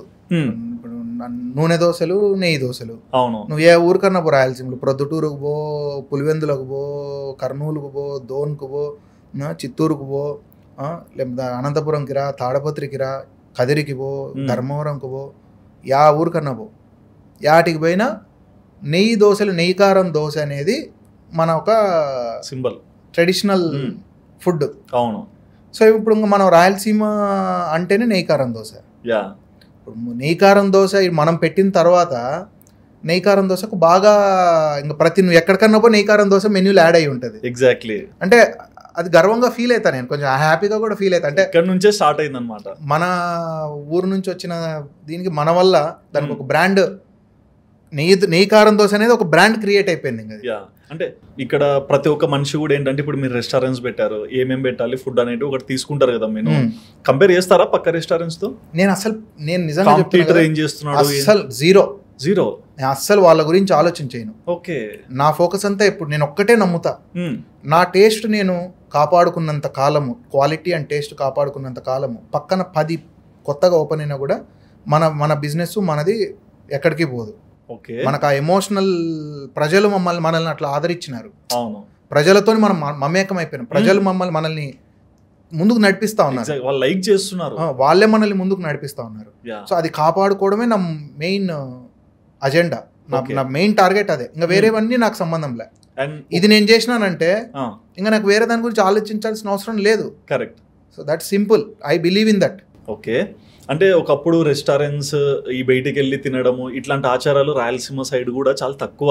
మాక్సిమం పొద్దున్నే సూర్యుడు వచ్చే టైంకి ఇంట్లో సంకటి చేయడము, ఏదన్నా లైక్ ఒక టైప్ ఆఫ్ టిఫన్స్ ఇవన్నీ చేయడము, పెరగన్నం చేసుకొని తినడం, ఇవి జరిగేటివి. మరి టిఫన్ సెక్టార్ కూడా చూసి పెరగలేదు, మరి హోటలే ఎందుకు మీకు అంత అట్రాక్ట్? అంటే మేము మాకు ఊహ తెలిసినప్పటి నుంచి కూడా టిఫిన్స్ అనేది మా ఇంట్లో మా అమ్మ చేసేది. చెప్పినా మేము ఎంత కష్టాలు పడినా వాళ్ళు మమ్మల్ని బాగా పెంచినారు, మా అమ్మ మా నాయన. సో అట్లా ముందు నుంచి కూడా అట్లుండింది. కానీ నువ్వు చెప్పింది 100% వాస్తవం. అంటే రైతులు ఎవరైతే రైతు కుటుంబాలు ఇవన్నీ ఉన్నారో పొద్దున 11 గంటలకు తినేటోళ్ళు. ఒకటేసారే పొలంలోకి పోయి వచ్చి అన్నము పొడి లేదంటే ఇవి వేసుకొని తిని మళ్ళీ సాయంకాలం 7-7:30కు తినేటోళ్ళు. 2 సార్లు తినేది. టిఫిన్ తిన్నారు అని అంటే అదేదో ఆ రోజు ఏదైనా పండగో పబ్బమో లేదా ఇంటికి ఎవరైనా బంధువులు వచ్చినారో ఇట్లుండేది పరిస్థితి. సో టిఫిన్ బయటికి పోయి తినే కల్చర్ అంటున్నావు కదా, బయటికి పోయి తినే ఆలోచనే ఉండేది కదా, ఎందుకంటే డబ్బులు ఉండేవి కాదు. బయటికి పోయి తినడం అంటే అది లగ్జరీ. అసలు బయటికి పోయి తినడం ఏదన్నా ఇంకా పని మీద వేరే ఊరికి పోతేనో ఆడ ఇంకేం తినేకలే, మనకు ఆప్షన్ తినాల్సింది తప్పితే నువ్వు ఇప్పట్లాగా ఇండల్జ్ చేయనీకి కానీ లేదంటే ఎంజాయ్ చేయనీకి కానీ ఫ్యామిలీతో కానీ బయట పోయి తిందాము అకేషనల్గా లేదా వీక్లీ వన్స్ అట్లా అసలు ఛాన్సే లేదు. ఆ పొద్దు బయట పోయి తినేది క్వశ్చనే లేదు, డబ్బులు లేవు కదా ఎవరి దగ్గర. మన వాళ్ళు ఎందుకు తిండి మీద మనం అది మిగిలించుకొని పిల్లలకు చదివించవచ్చు కదా, ఏదైనా కొనొచ్చు కదా, ఇట్లా కూడా పోతారు. డబ్బులు లేని పరిస్థితి. ఎగ్జాక్ట్లీ. ఇప్పుడైతే నీకు చెప్తున్నా కదా, ఐటీ ఇండస్ట్రీ బూమ్ వచ్చి పిల్లలు చదువుకొని ప్రతి ఇంటికి ఒక ఇంజనీర్ తయారై ప్రతి ఇంటికి నెలకు ఒక 20,000 20,000-30,000 ఇంటికి పంపించి మన పల్లెల్ని బాగుపరిచినారు.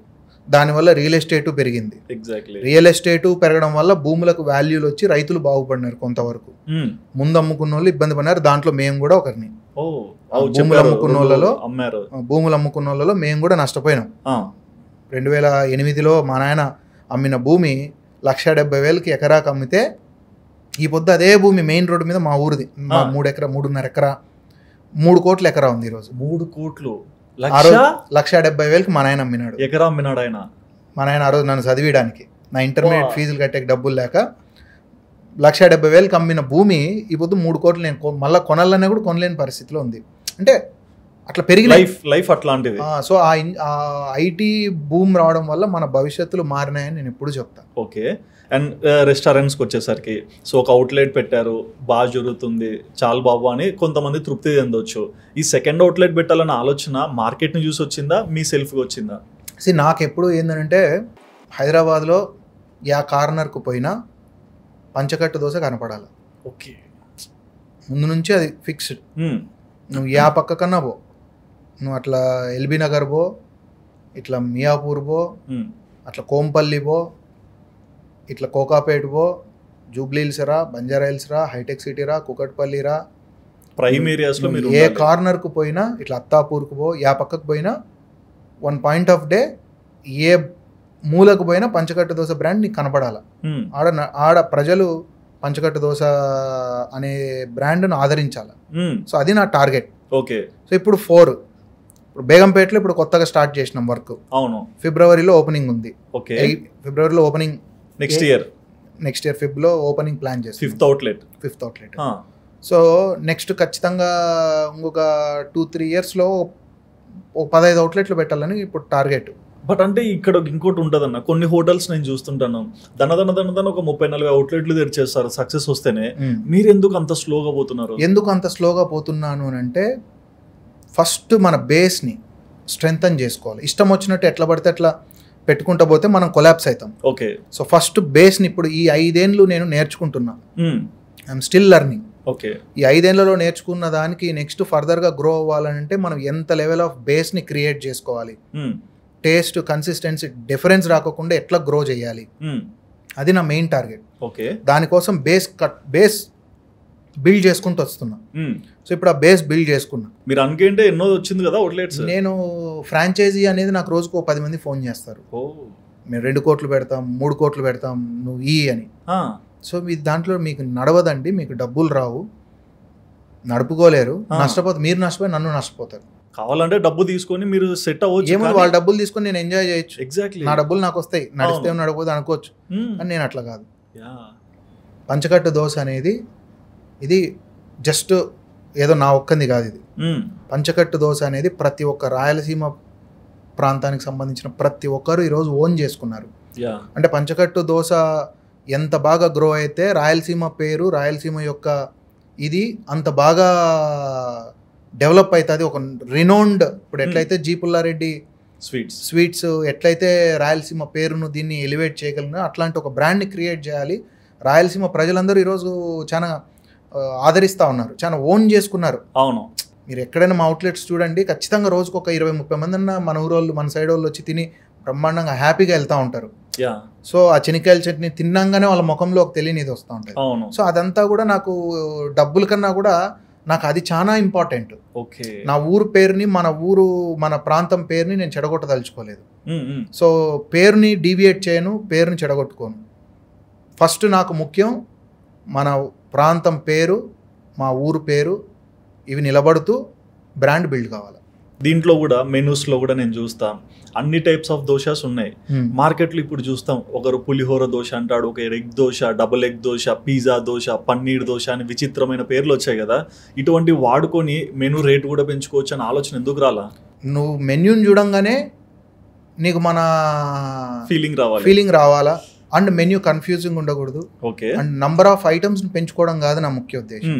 కన్సిస్టెంట్గా అదే టేస్ట్ని ఎన్ని రోజులైనా అట్లే మెయింటైన్ చేయడం అనేది నా ముఖ్య ఉద్దేశం. నువ్వు అన్ని దోశలు తినాలంటే నా దగ్గర రావాల్సిన పనిలే. నీకు నెయ్యి కారం దోశ తినాలనిపిస్తే సిటీలో ఎక్కడ అనిపించినా ఫస్ట్ ఆలోచన వాళ్ళకు పంచకట్టు దోశ రావాలి. ఎగ్జాక్ట్లీ. నెయ్యి కారం దోశలు తినాలా, లేదా నెయ్యి కారం ఇడ్లీ తినాలా, నెయ్యి పొంగల్ని అసలు ఆ రకంగా నెయ్యిలో పొంగల్ని తయారు చేసి అప్పటి వరకు పొంగల్ ఉండే మార్కెట్లో, కానీ మన పొంగల్ వచ్చినాక పొంగలే బ్రాండ్ అయిపోయింది. ఎగ్జాక్ట్లీ. నెయ్యి పొంగల్ అనేది బ్రాండ్ అయిపోయింది. నెయ్యి పొంగల్ తినాలనిపించినా ఇప్పుడు ఈరోజు పంచకట్టు దోశ అని అంటారు. సో అది ఎట్లానే నిలబడాలి. నువ్వు సిటీలో నువ్వు నమ్మవు సుధీర్, దిల్సుఖ్ నగర్ నుంచి ఒక ఆయన బ్యాంక్ మేనేజర్ ఉంటారు, రఫీ అని చెప్పి. ఆయన మన సైడే, ప్రొద్దుటూరో మళ్ళీ ఎవరో గుర్తులేదు. ఆయన ప్రతి వీక్ వస్తాడు, ప్రతి వీకు ఏదో ఒక బ్రాంచ్కి పోతాడు. దిల్సుఖ్ నగర్ నుంచి ట్రావెల్ చేసుకొని వస్తారు వాళ్ళ ఫ్యామిలీ. అంటే అదొక ఎమోషన్ కదా, సో అది అందరికీ రాదు కదా అదృష్టం. ఖచ్చితంగా అదొక ఫ్యామిలీలో మీరు ఎక్కారు. ఇప్పుడు వాళ్ళు వచ్చిన ప్రతిసారి నాకు మెసేజ్ చేస్తారు, ఉన్నారా మీరు ఇక్కడ? నేను ఇంకో బ్రాంచ్లో ఉంటే ఇంకో బ్రాంచ్లో ఉన్నా అన్న, ఆ బ్రాంచ్లో ఉంటే కలుస్తా. సో హైటెక్ సిటీలో ఎంతమంది ఉంటారు మనోళ్ళనే కాదు, అన్ని ప్రాంతాల వాళ్ళు ఈ ఫుడ్ని ఎంజాయ్ చేస్తారు. కారము, మంచి నెయ్యి, క్వాలిటీ ఈజ్ ఇంపార్టెంట్. ఇదేదో ప్రాంతానికి సంబంధించిందని కాదు. సో అన్ని ఏరియాల వాళ్ళు బాగా, ఇప్పుడు నార్త్ ఇండియన్ క్రౌడ్ నా మెయిన్ బేస్ అయిపోయింది. అవునా? అసలు నాకే సర్ప్రైజింగ్. అసలు తీయగా తింటారు కదా వాళ్ళు మన ఫుడ్ని ఇంకా బాగా తింటున్నారు.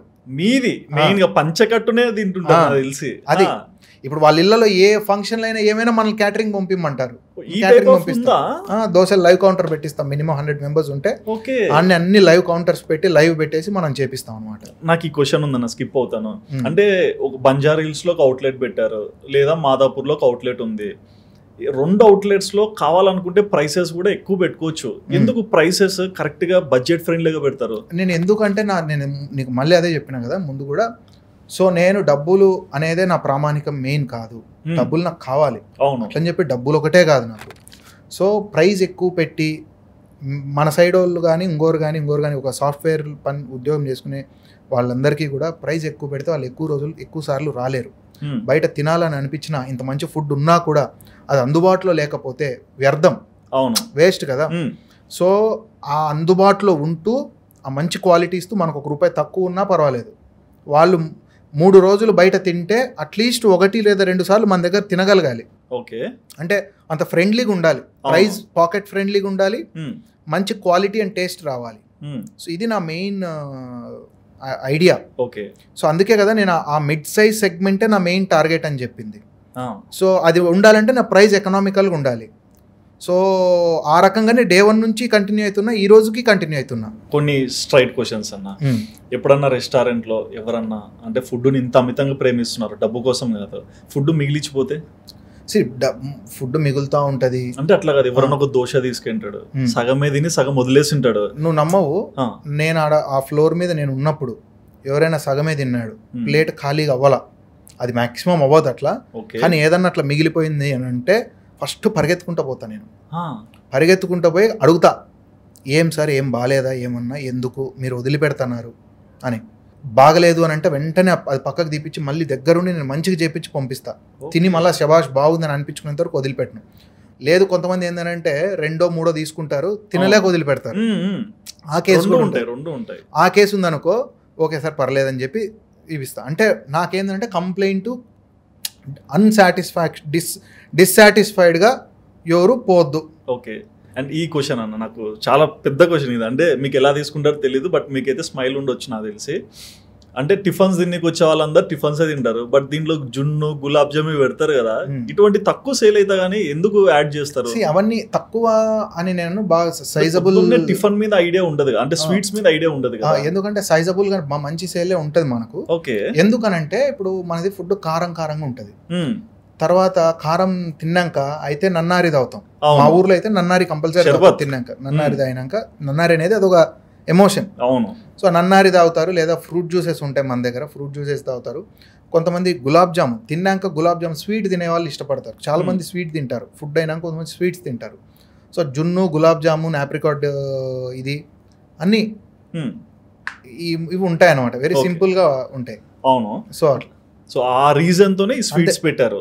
బట్ స్వీట్స్ ని టార్గెట్ పెట్టుకోవాలి. స్వీట్స్ టార్గెట్ కాదు, తినే వాళ్ళకు కొంతమందికి అది మళ్ళీ ఆ మిస్సింగ్ ఫీలింగ్ ఉండకూడదు. ఎగ్జాక్ట్లీ. అండ్ ప్రతి పంచకట్టు దోశ కూడా కంప్లీట్ వెజ్. ఎందుకు నాన్ వెజ్ ని దించలేదు? ఇది కంప్లీట్ గా వెజ్ బ్రాండే పంచకట్టు దోశ.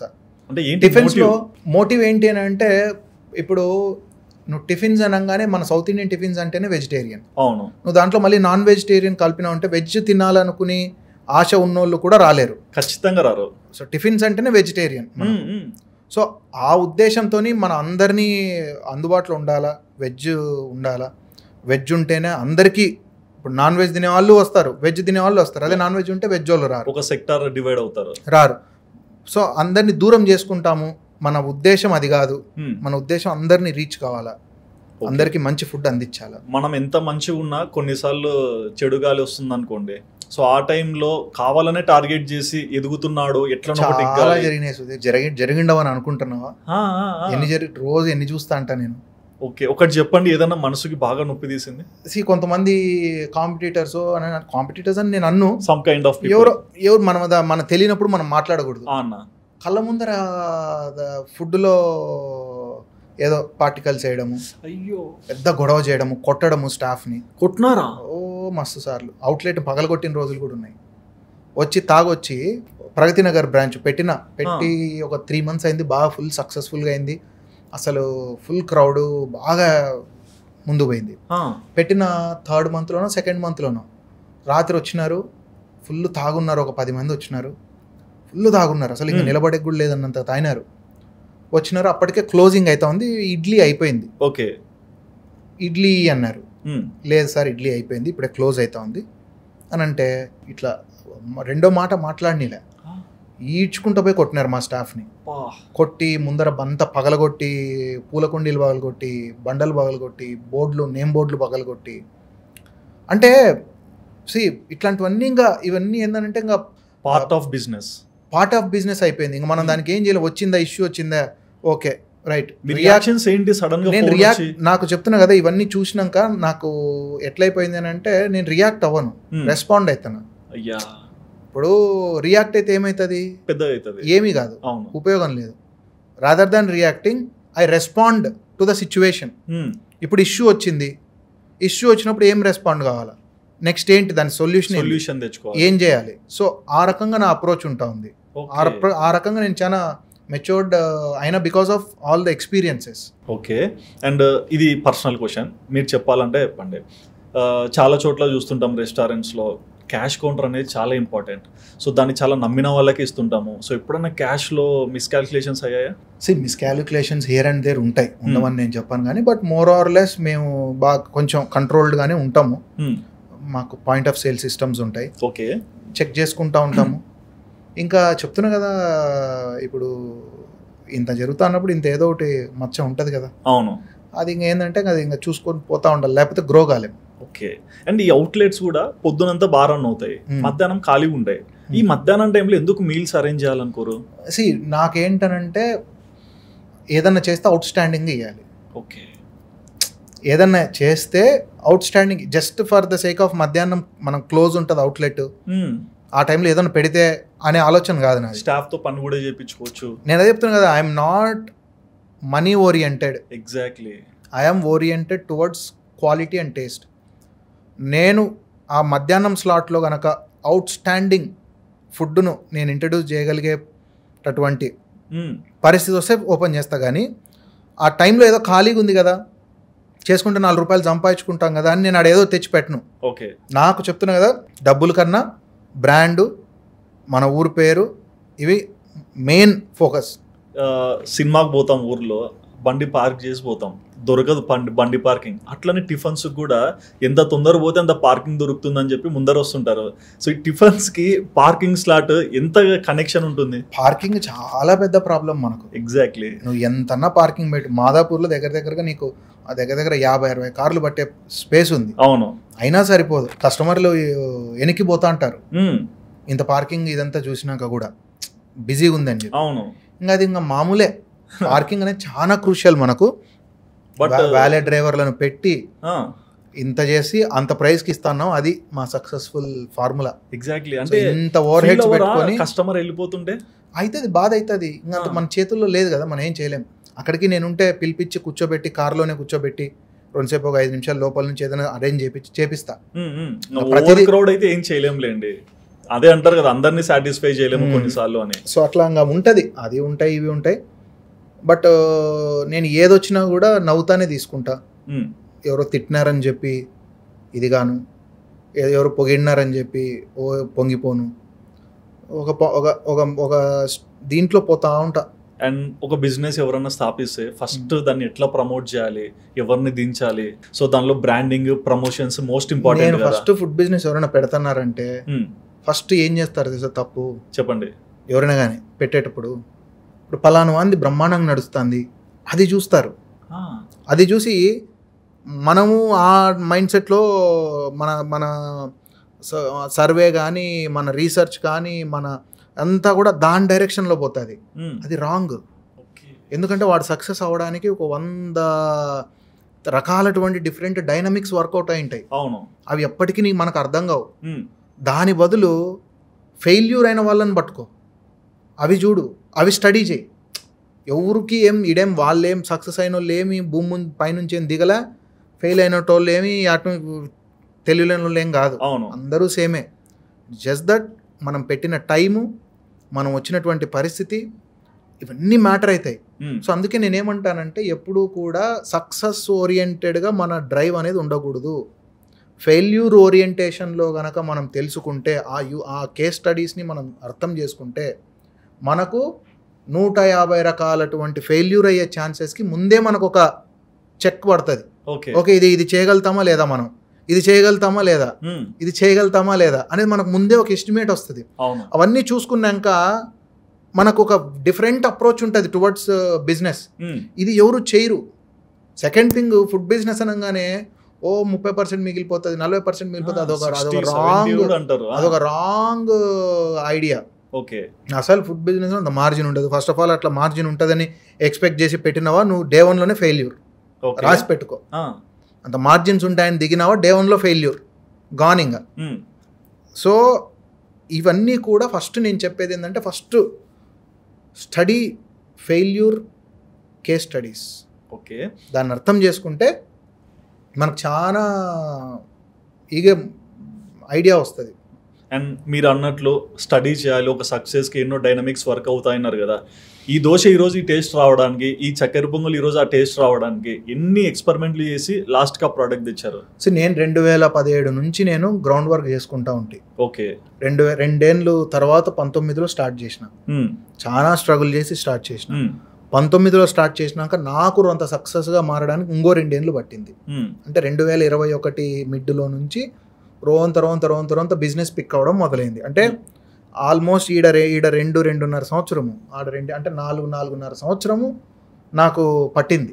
ఎన్ని దోశలు ట్రై చేశారు? దండిగా. ఎన్ని తిన్నారు? అంటే ప్రోడక్ట్ కస్టమర్ ఫస్ట్ స్టార్ట్ చేసే ముందు ప్రతి నా ఫ్రెండ్స్ వేరియస్ పీపుల్ వాళ్ళందరినీ పిలిపించి టేస్ట్ చేయించేవాడిని, టేస్ట్ ఫీడ్బ్యాక్ తీసుకునేవాడిని. అసలు ఈ టేస్ట్ జనాలకు నచ్చుతుందా లేదా, జనాలు యాక్సెప్ట్ చేస్తున్నారా లేదా, ఇట్లా చాలా రకాలుగా నేను చేసిన. ఓకే, చేసుకొని ఒక కంక్లూజన్కి వచ్చినాక ఎస్ చేయగలుగుతామా అని ధైర్యంగా వచ్చినాక దిగినాం. అండ్ ఇది మీకు ప్లస్ పాయింట్. నా క్వశ్చన్ అయితే, నేను పంచకట్ట దోశ ఎందుకు పోతా అంటే, ఒకటి కారం దోశ తినడానికి, రెండోది చట్నీ. చాలా రెస్టారెంట్స్ మేము వెళ్తే చట్నీ లూజ్గా ఉంటుంది, కానీ మీ దగ్గర మాత్రం చట్నీ చాలా టైట్ చట్నీ వేస్తారు. ఎందుకు కమర్షియల్ కాలేకపోయారు? కమర్షియల్గా నేను అదే చెప్తున్నా కదా, నాకు కమర్షియల్గా ఉండేదానికన్నా కూడా ఇప్పుడు నువ్వు అంటున్నావు కదా, నేను ఎందుకు వస్తానా మీ దగ్గరికి, అది సాటిస్ఫై చేయగలిగితే నాకు చాలు. రూపాయి ఆటోమేటిక్గా వస్తుంది. ఎప్పుడన్నా మీ లైఫ్లో ఈ రోజు భలే లక్కీ డే నాకు అని ఫీల్ అయిన డే ఉందా? అంటే లక్కీ డే అని నేను ఎప్పుడేం ఫీల్ కాలేదు. అట్లీస్ట్ అదృష్టాన్ని నమ్ముతారా? అంటే నేను అదృష్టాన్ని ఎక్కువ నమ్మను, ఎందుకంటే నా ఫస్ట్ అంతా నేను కష్టాలు, అదృష్టం ఉండింటే డైరెక్ట్ వచ్చేదేమో కదా. ఎగ్జాక్ట్లీ. సో రూపాయి సంపాదించడానికి నేను చాలా తిప్పలు పడినా. దాన్ని నువ్వు అదృష్టం అంటే అదృష్టం అనుకో. అంతేలేండి, చూసేదాన్ని బట్టే మనకు అర్థమవుతుంది. అంతే. ఓకే, అండ్ సక్సెస్ అవుతుంది. చిన్నప్పుడు అమ్మ చనిపోయారు, కానీ ఈ రోజు ఇంట్లో ఒక అమ్మగా పంచకట్టు దోశ ఉంది, చాలా మంది వచ్చి అమ్మ దగ్గర తినిపోయిన ఫీలింగ్ తో వెళ్తుంటారు. సో అమ్మని తలుచుకొని బాధపడుతుంటారా? చాలా. బేసికలీ నాకు ఇంటికి పోతే నేను ఒక లోన్లీగా ఉంటా. ఓకే, సో నా లైఫ్ ఎట్లుంటుంది అంటే రోలర్ కోస్టర్ ఎమోషన్స్. సో లోన్లీగా ఫీల్ అవుతుంటా, ఎందుకంటే చిన్నప్పుడే మా అమ్మ చనిపోయింది, తర్వాత మా నాయన చనిపోయినాడు, నాకున్న చెల్లెలు. సో ఎప్పటికైనా ఉంటుంది కదా ఆ లోట్ అనేది. ఇప్పుడు నువ్వు సక్సెస్ఫుల్గా ఇప్పుడు ఇంతమంది బాగా చెప్తున్నారు మన గురించి, అరే మనం కష్టాలు పడి, మనల్ని ఇంత కష్టాలు పడి చదివించి పెంచి ఇంత ఇబ్బందులు పడిన మన పేరెంట్స్, వాళ్ళకు మనం ఏం చేయలేకపోతేమే, వాళ్ళకు మంచిగా చూసుకోలేకపోతేమే, అవును, వాళ్ళని మంచిగా అంత కష్టాలు పడిన వాళ్ళకు మనం ఏమి చేయలేకపోతేమే అని ఆ లోటు ఎప్పటికీ ఉంటుంది లోపల. ఎప్పుడు ప్రతిరోజు నేను మా ఇంటి నుంచి బయటకు మా అమ్మ నాయనకు ముక్కొని బయటకు వస్తా. గ్రేట్. నాకు ఈ అవకాశము మీరు వాళ్ళు చేసిన పుణ్యమే నాకేమో కనికరించింది. లేకపోతే అంత కష్టాలు పడ్డం ఏంది, కరెక్ట్ ఇంకా పడిపోయే టైం నుంచి మళ్ళా పైకి రావడం ఏంది. అండ్ సో ఇట్స్ ఆల్ వాళ్ళ పుణ్యం అని నేను ఫీల్ అయ్యా. ఈ 2 ప్యారలల్ లైన్స్లో మన చుట్టూ సాడ్ ఉన్నా సక్సెస్ ఉన్నా కొంతమంది ఉంటారు. కొన్ని చప్పట్లు గెలిచాక కొట్టేటివి ఒక సౌండింగ్ లో ఉంటాయి, కష్టాల్లో ఉన్నప్పుడు కొన్ని చప్పట్లు కొడుతుంటారు. ఆ చప్పట్లకి దానికి ఒక డిఫరెన్స్ ఉంటాయి కదా. సో లోలో ఉన్నప్పుడు ఏ కైండ్ ఆఫ్ పీపుల్ని మీరు చూసి ఏం నేర్చుకున్నారు, హై అయ్యాక ఎలాంటి పీపుల్ని చూసి ఎలా ఉండకూడదని అర్థం చేసుకున్నారు? నేను లోలో ఉన్నప్పుడు నేను మల్టిపుల్ పీపుల్తో కన్సల్ట్ అయ్యేవాడిని. ఓకే, అంటే it's just me or this is for every one. So చాలామందిని కలిసేవాడిని, ఇట్లా కింది స్థాయి నుంచి వచ్చి బిజినెస్లలో వచ్చి దిబ్బలు తిని ఇబ్బందులు పడి పెట్టుకుంటా పోయేవాళ్ళు. సో అట్లా వాళ్ళని కలిసిన ప్రతిసారి నాకు ఒక తెలియని మోటివేషన్ వచ్చేది. అంటే ఇది జస్ట్ మనకోటే కాదు, ఆ స్టేజ్కి పోవాలంటే ఇది ఒక ప్రాసెస్, ఈ మెట్టు ఎక్కాలి, ఈ ప్రాసెస్ అంతా ప్రతి ఒక్కరు పడాల్సిందే, లేయాల్సిందే ఎగ్జాక్ట్లీ అని నాకు నేను చెప్పుకోవడం, మళ్ళా డే స్టార్ట్ చేయడం. సో ఇట్లా చాలా మందిని కలుస్తూ ఉండేవాడిని, తెలుసుకునేవాడిని, దాని నుంచి ఒక ప్రేరణ తీసుకొని, ఒక ఇన్స్పిరేషన్ తీసుకొని మళ్ళీ పోయి పని చేయడం, ఇలా చేసుకునేవాడిని. అండ్ సక్సెస్ అయినాక దాన్ని కాపాడుకోవడం అనేది చాలా ఇంపార్టెంట్. భయం వేస్తుంది, అది అందరూ చేయలేరు, ఎందుకనంటే కళ్ళు నెత్తికెక్కుతాయి. అవును. సో అట్లా కొంతమందిని చూసిన, దెబ్బతిన్న వాళ్ళని చూసిన, పొగ అంతా చేసినా కూడా మహా అట్లాంటి వాళ్ళే కింద పడినారు. సో అందుకే నేను చెప్తున్నా కదా, నేను ఎప్పుడు క్రెడిట్ అనేది నాకు పెట్టుకోను. నేను ఎంత అన్నా చెప్పు, ఎంతోమంది చేతులేసి, ఎంతోమంది సపోర్ట్ చేసి ముందుకు నడిపిస్తే నడిచిన వాళ్ళం మనం ఏంది. సో ఎందుకు తీసుకోవాలా క్రెడిట్ తీసుకొని ఎత్తికెక్కించుకొని కళ్ళు కనపడుకోకుండా గుడ్డోళ్ళమైపోయి ఇంత కష్టపడి వచ్చినాము చెడగొట్టుకోవా, ఎందుకు అదంతా? సో ఏంది, ఎంత మనం వీఆర్ నథింగ్. సో ఆ రకంగానే ఉంటా నేను, అది ఎప్పటికీ నన్ను నేను గ్రౌండెడ్గా పెట్టుకుంటానే ఉంటా. సో ఫస్ట్లో నేను స్టార్ట్ చేసినప్పుడు మా ఫ్రెండ్ వాళ్ళ మామ వాళ్ళది ఒక ఫుడ్ ట్రక్ ఉండేది. వాళ్ళు పొద్దున్నే టిఫిన్స్ పెట్టి వాళ్ళ పాపం వాళ్ళ ఫ్యామిలీ సోము అన్న అని చెప్పి, ఇప్పటికీ మన ఐటీసీ పక్కన చిల్లు దోశ, నెల్లూరు వారి చిల్లు దోశ కోడికూర అని పెట్టుంటారు ఫుడ్ ట్రక్, బ్రహ్మాండంగా ఉంటుంది, మళ్ళీ ఆడ క్లెయిమ్లే సూపర్గా ఉంటుంది.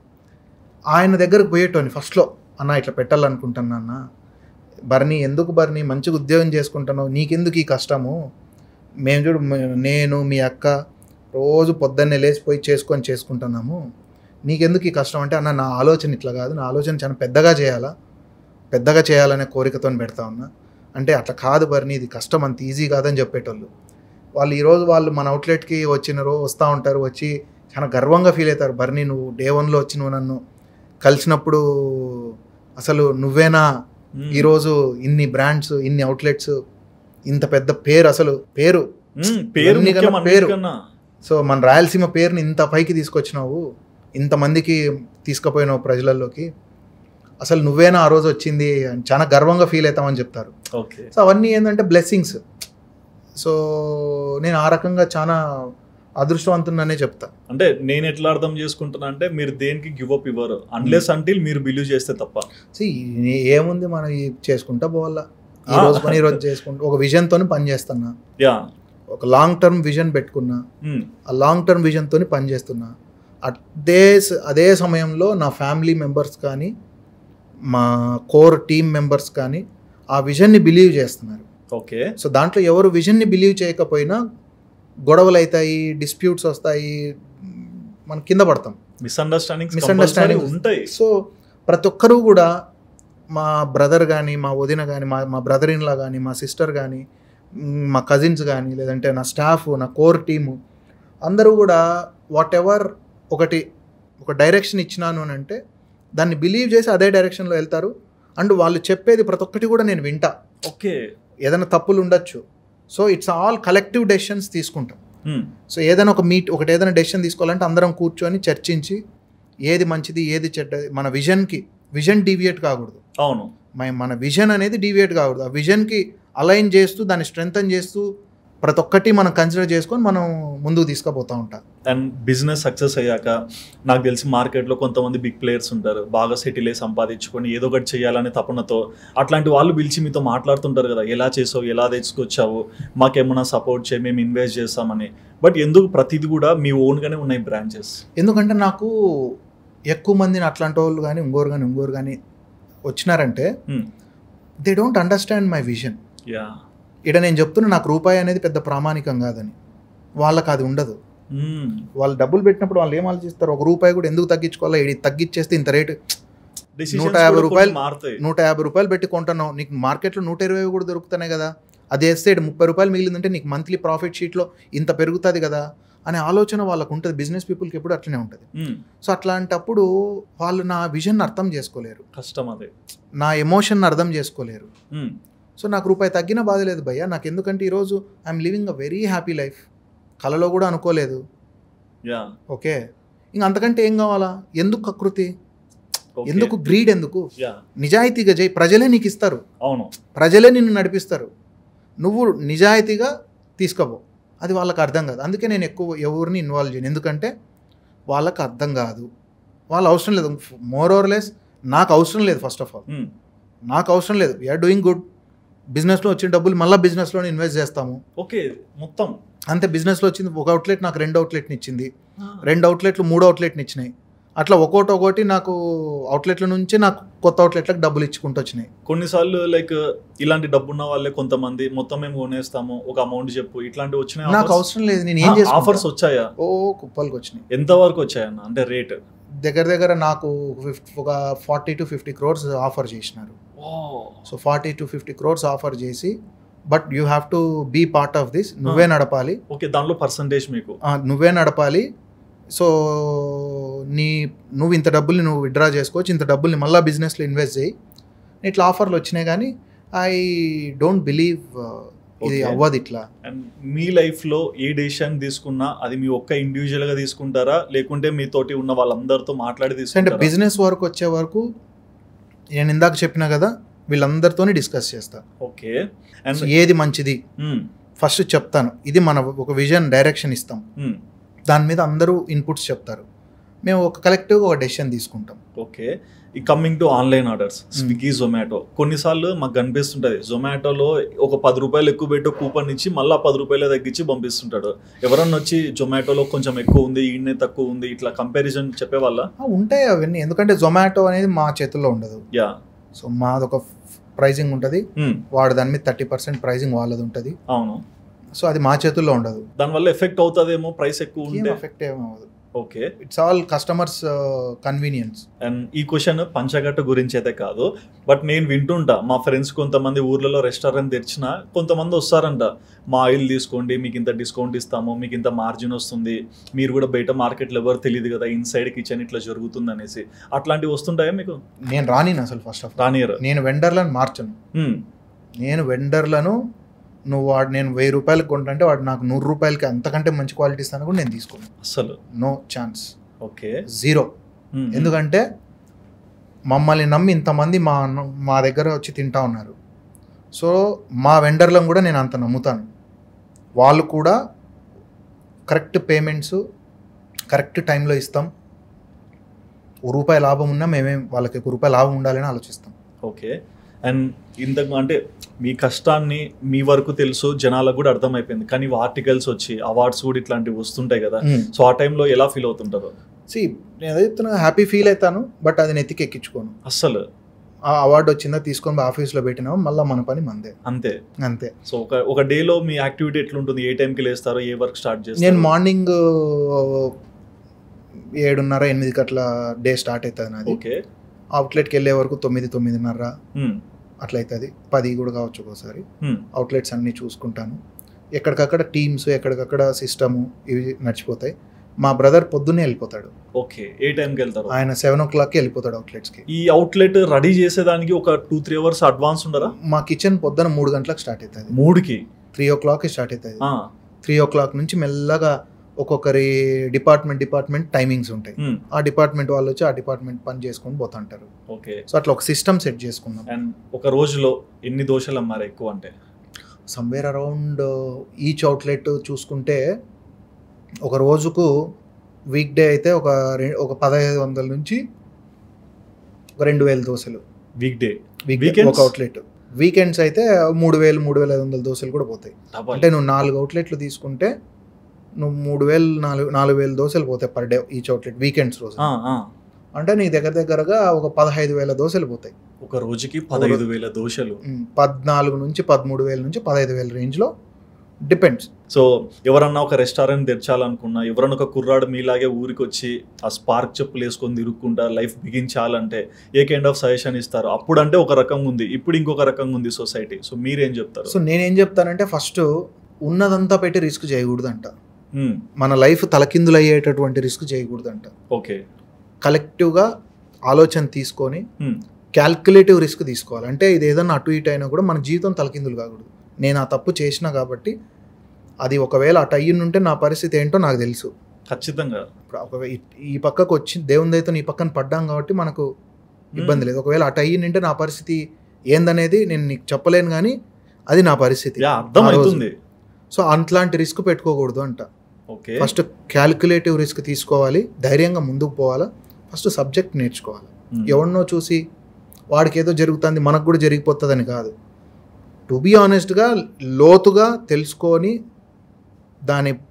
దాని ఇన్ అండ్ అవుట్స్ నేర్చుకొని తర్వాత దిగడం మంచిది అని అంట. ఓకే. అండ్ మీరు అన్నట్లుగానే ఇక్కడిక్కడ ఉన్న కస్టమర్లు అత్తాపూర్, దిల్సుఖ్ నగర్ లేకుంటే ఎక్కడి నుంచి అయినా వచ్చి తింటుంటారు. ప్రత్యేకంగా రాయలసీమ నుంచి వచ్చి ఏదో పని మీద ఈడికి వచ్చి చాలా మంది హైదరాబాద్కి వస్తే 3 రోజులు ఉంటే ఒక 1 day 2 days కంపల్సరీ పొద్దున్న టిఫిన్ చేయాలంటే మన అవుట్లెట్లోకి వచ్చి తినిపోతారు. ఎగ్జాక్ట్లీ. ఎంతమంది ఎమ్మెల్యేలు, ఎంపీలు, మన ప్రాంతం వాళ్ళు, కామన్ పబ్లిక్ ప్రతి ఒక్కరు హైదరాబాద్కి వచ్చినారు అని అంటే కంపల్సరీ వాళ్ళ లిస్ట్లో పంచకట్టు దోశ ఉంటుంది. పంచకట్టు దోశ ఒకటి పెట్టుకొని వాళ్ళ డే ప్లాన్ అవుతుంది. రాని వాళ్ళకి లైక్ స్విగ్గీ, జొమాటోలో డెలివరీ ఇస్తారు కదా, ఈ ప్యాకింగ్ బాక్సెస్ కూడా అంత నీట్ గా ఒక box shape, lunch box shape లో పెట్టి చట్నీస్ నీట్ గా ప్యాకింగ్ చేసి, అంటే ప్యాకింగ్ లో కూడా క్వాలిటీ ఎట్లా మెయింటైన్ చేయగలుగుతుంది. సో అంటే ఒకటే రీజన్, తినేటప్పుడు బయట ఇప్పుడు ఏడో పని మీద ఉండి ఆఫీస్లలో కూర్చొని తింటా ఉంటారు, కన్వీనియంట్గా ఉండాలి, ఈజీగా తినేటట్టు ఉండాలి. సో ఆ ఉద్దేశంగా అట్లా ప్యాకింగ్ స్టార్ట్ చేసి. నేను మిమ్మల్ని పొగడ్నిగా చెప్పట్లేదు, మేము రెగ్యులర్గా ఆర్డర్ చేసుకుంటాం. ప్రతిసారి క్వాంటిటీ ఎక్కడ కూడా తగ్గకుండా వస్తుంది. ఏముందిలే కొంచెం ఒక స్పూన్ తక్కువ వేయచ్చు చట్నీలో అని ఆ ఫీలింగ్ రావచ్చు, కానీ అది కూడా అంత ప్రాపర్గా వాళ్ళ బ్రెయిన్లో ఉందంటే ఎట్లా మీరు అది మెయింటైన్ చేస్తారు? అంటే బేసికల్ ఏంటంటే మేము ఆల్ ద టైమ్ స్టాఫ్కి మోటివేట్ చేస్తూ ఉంటాము, చెప్తా ఉంటాము.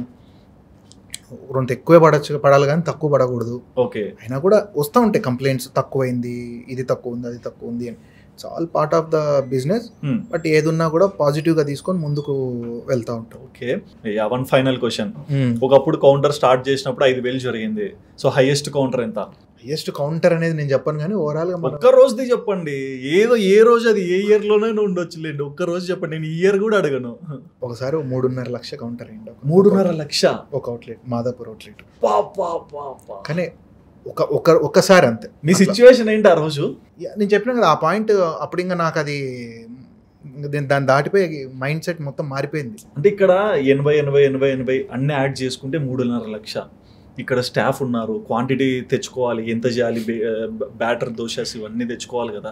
సో అయిపోతుంటాయి మన దగ్గర. ఎప్పటికీ అది ఆ క్వశ్చనే లేదు. మ్యాక్సిమం మెటీరియల్ అనేది అయిపోతుంది అనేది ఉండదు, ఒక బ్యాకప్ ఉంటుంది ఎప్పటికీ. 3.5 లక్ష ఒక రోజు ఒకసారి. ఓకే. ఆ రోజు ఏంటి మీ ఫీలింగ్? హ్యాపీగా అనిపించింది కానీ ఇంకా ఎక్కువ పెద్దగా దాని గురించి ఆలోచన చేయను నేను. ఓకే. నేను నెక్స్ట్ డేనే ఎంత జరిగిండొచ్చు అయితే వీక్ డేస్ అయితే ఒక రకంగా ఉంటుంది, వీకెండ్స్ అయితే ఒక రకంగా, పండగలు ఇట్లుంటే ఇంకో రకంగా. ఓవరాల్గా మనం బిజినెస్ చూసుకుంటే more than 15 crores మనం టర్నోవర్. 15 crores per year. వా.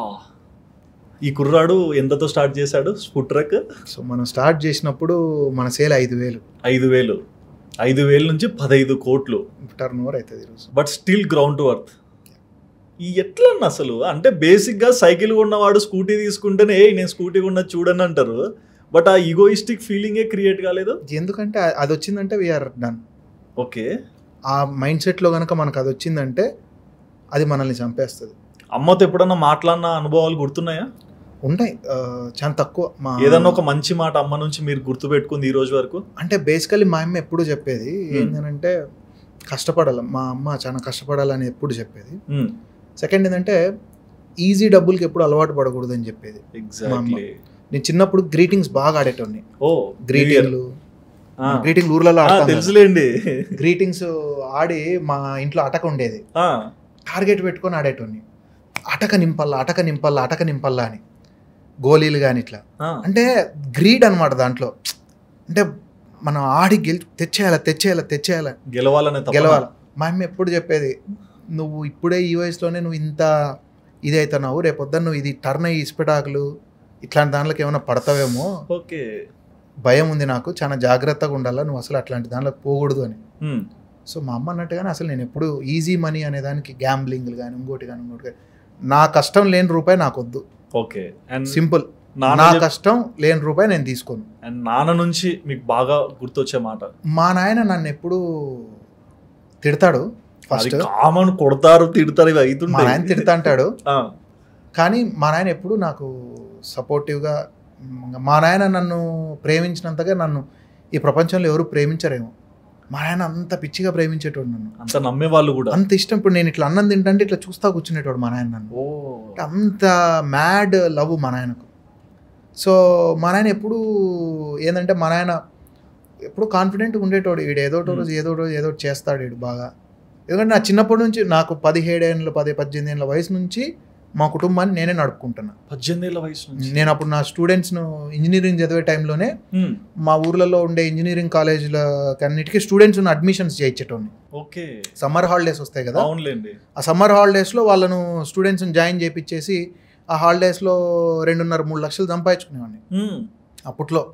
నాకు అప్పుడు 2.5-3 లక్షలు అంటే నా సంవత్సరానికి మొత్తం మా కుటుంబానికి అంతా సరిపోయేది డబ్బులు. ఏముంటది మళ్ళీ ఏం నాకేం డబ్బులు పెద్ద వచ్చింది, బిజినెస్ ని డెవలప్ చేసుకోవడానికి సరిపోతుంది. ఓకే. రూపాయి కూడా నా దగ్గర ఈ రోజుకి నువ్వు నీ జోబులో ఎంత ఉందంటే ఏం ఉండదు, పోతా ఉంటుంది అంతే. బిజినెస్లో డబ్బులు బిజినెస్లో ఇన్వెస్ట్ చేసుకుంటేనే పోతా ఉంటాం, కానీ ఏమి ఉంటుందా ఉండదా, నాకు బిజినెస్ ఇంపార్టెంట్.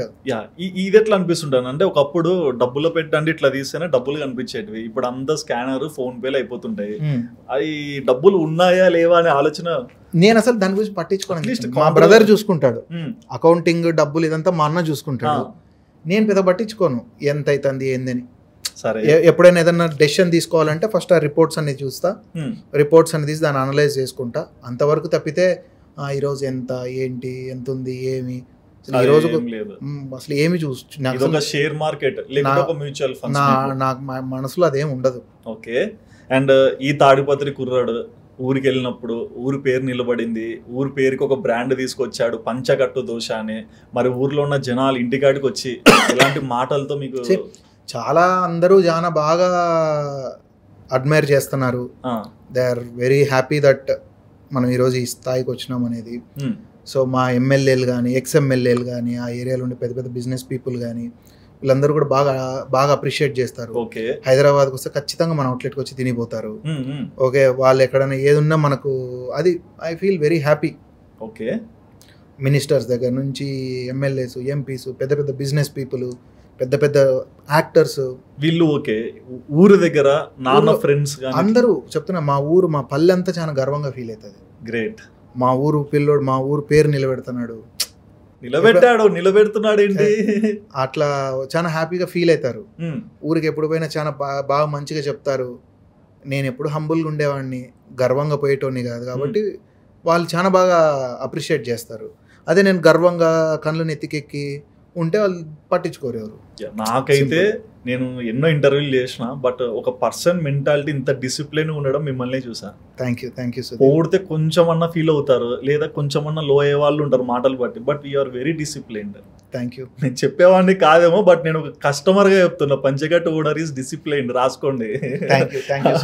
మరి మొత్తంగా మీ వంటను నమ్మి ఎందరో ఇళ్లలో వంట చేసుకోకుండా మీ దగ్గరకు వచ్చి అక్కడ తిని సంతోషంగా ఇంటికి వెళ్ళే వాళ్ళు ఎంతో మంది క్రియేట్ అయ్యారు. సో వాళ్ళందరికీ ఏమైనా చెప్పాలనుకుంటున్నారా?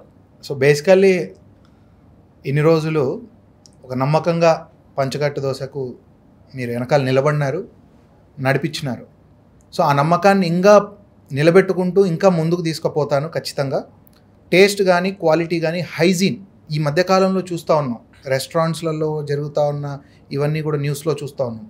పంచకట్టు దోశలో మీకు నేను ఒకటి గ్యారంటీ ఇస్తాను, every day fresh food, fresh everything fresh.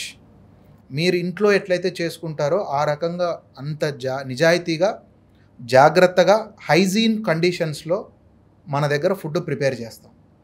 మీరు నిశ్చింతగా రండి, హ్యాపీగా తినండి. మీరు ఎప్పుడన్నా మా కిచెన్లో చూడాలంటే any day you are welcome. డైరెక్ట్గా మిమ్మల్ని కిచెన్కి తీసుకుపోతాం, చూపిస్తాం ఏం చేస్తున్నాం ఎట్లా చేస్తున్నాం, మీరు చూడండి, మీకు నమ్మకం కలుగుతుంది. సో ఇది నేనైతే ఖచ్చితంగా చెప్పగలుగుతాను. సో పంచకట్టు దోశలో హైజీన్ కంపల్సరీ మెయింటైన్ చేస్తాం. మీ ఆరోగ్యమే మాకు మెయిన్ ప్రధాన అజెండా, ఇంపార్టెంట్ థింగ్. డబ్బులు అనేది సెకండరీ, అదంతా పక్కకు పెట్టండి.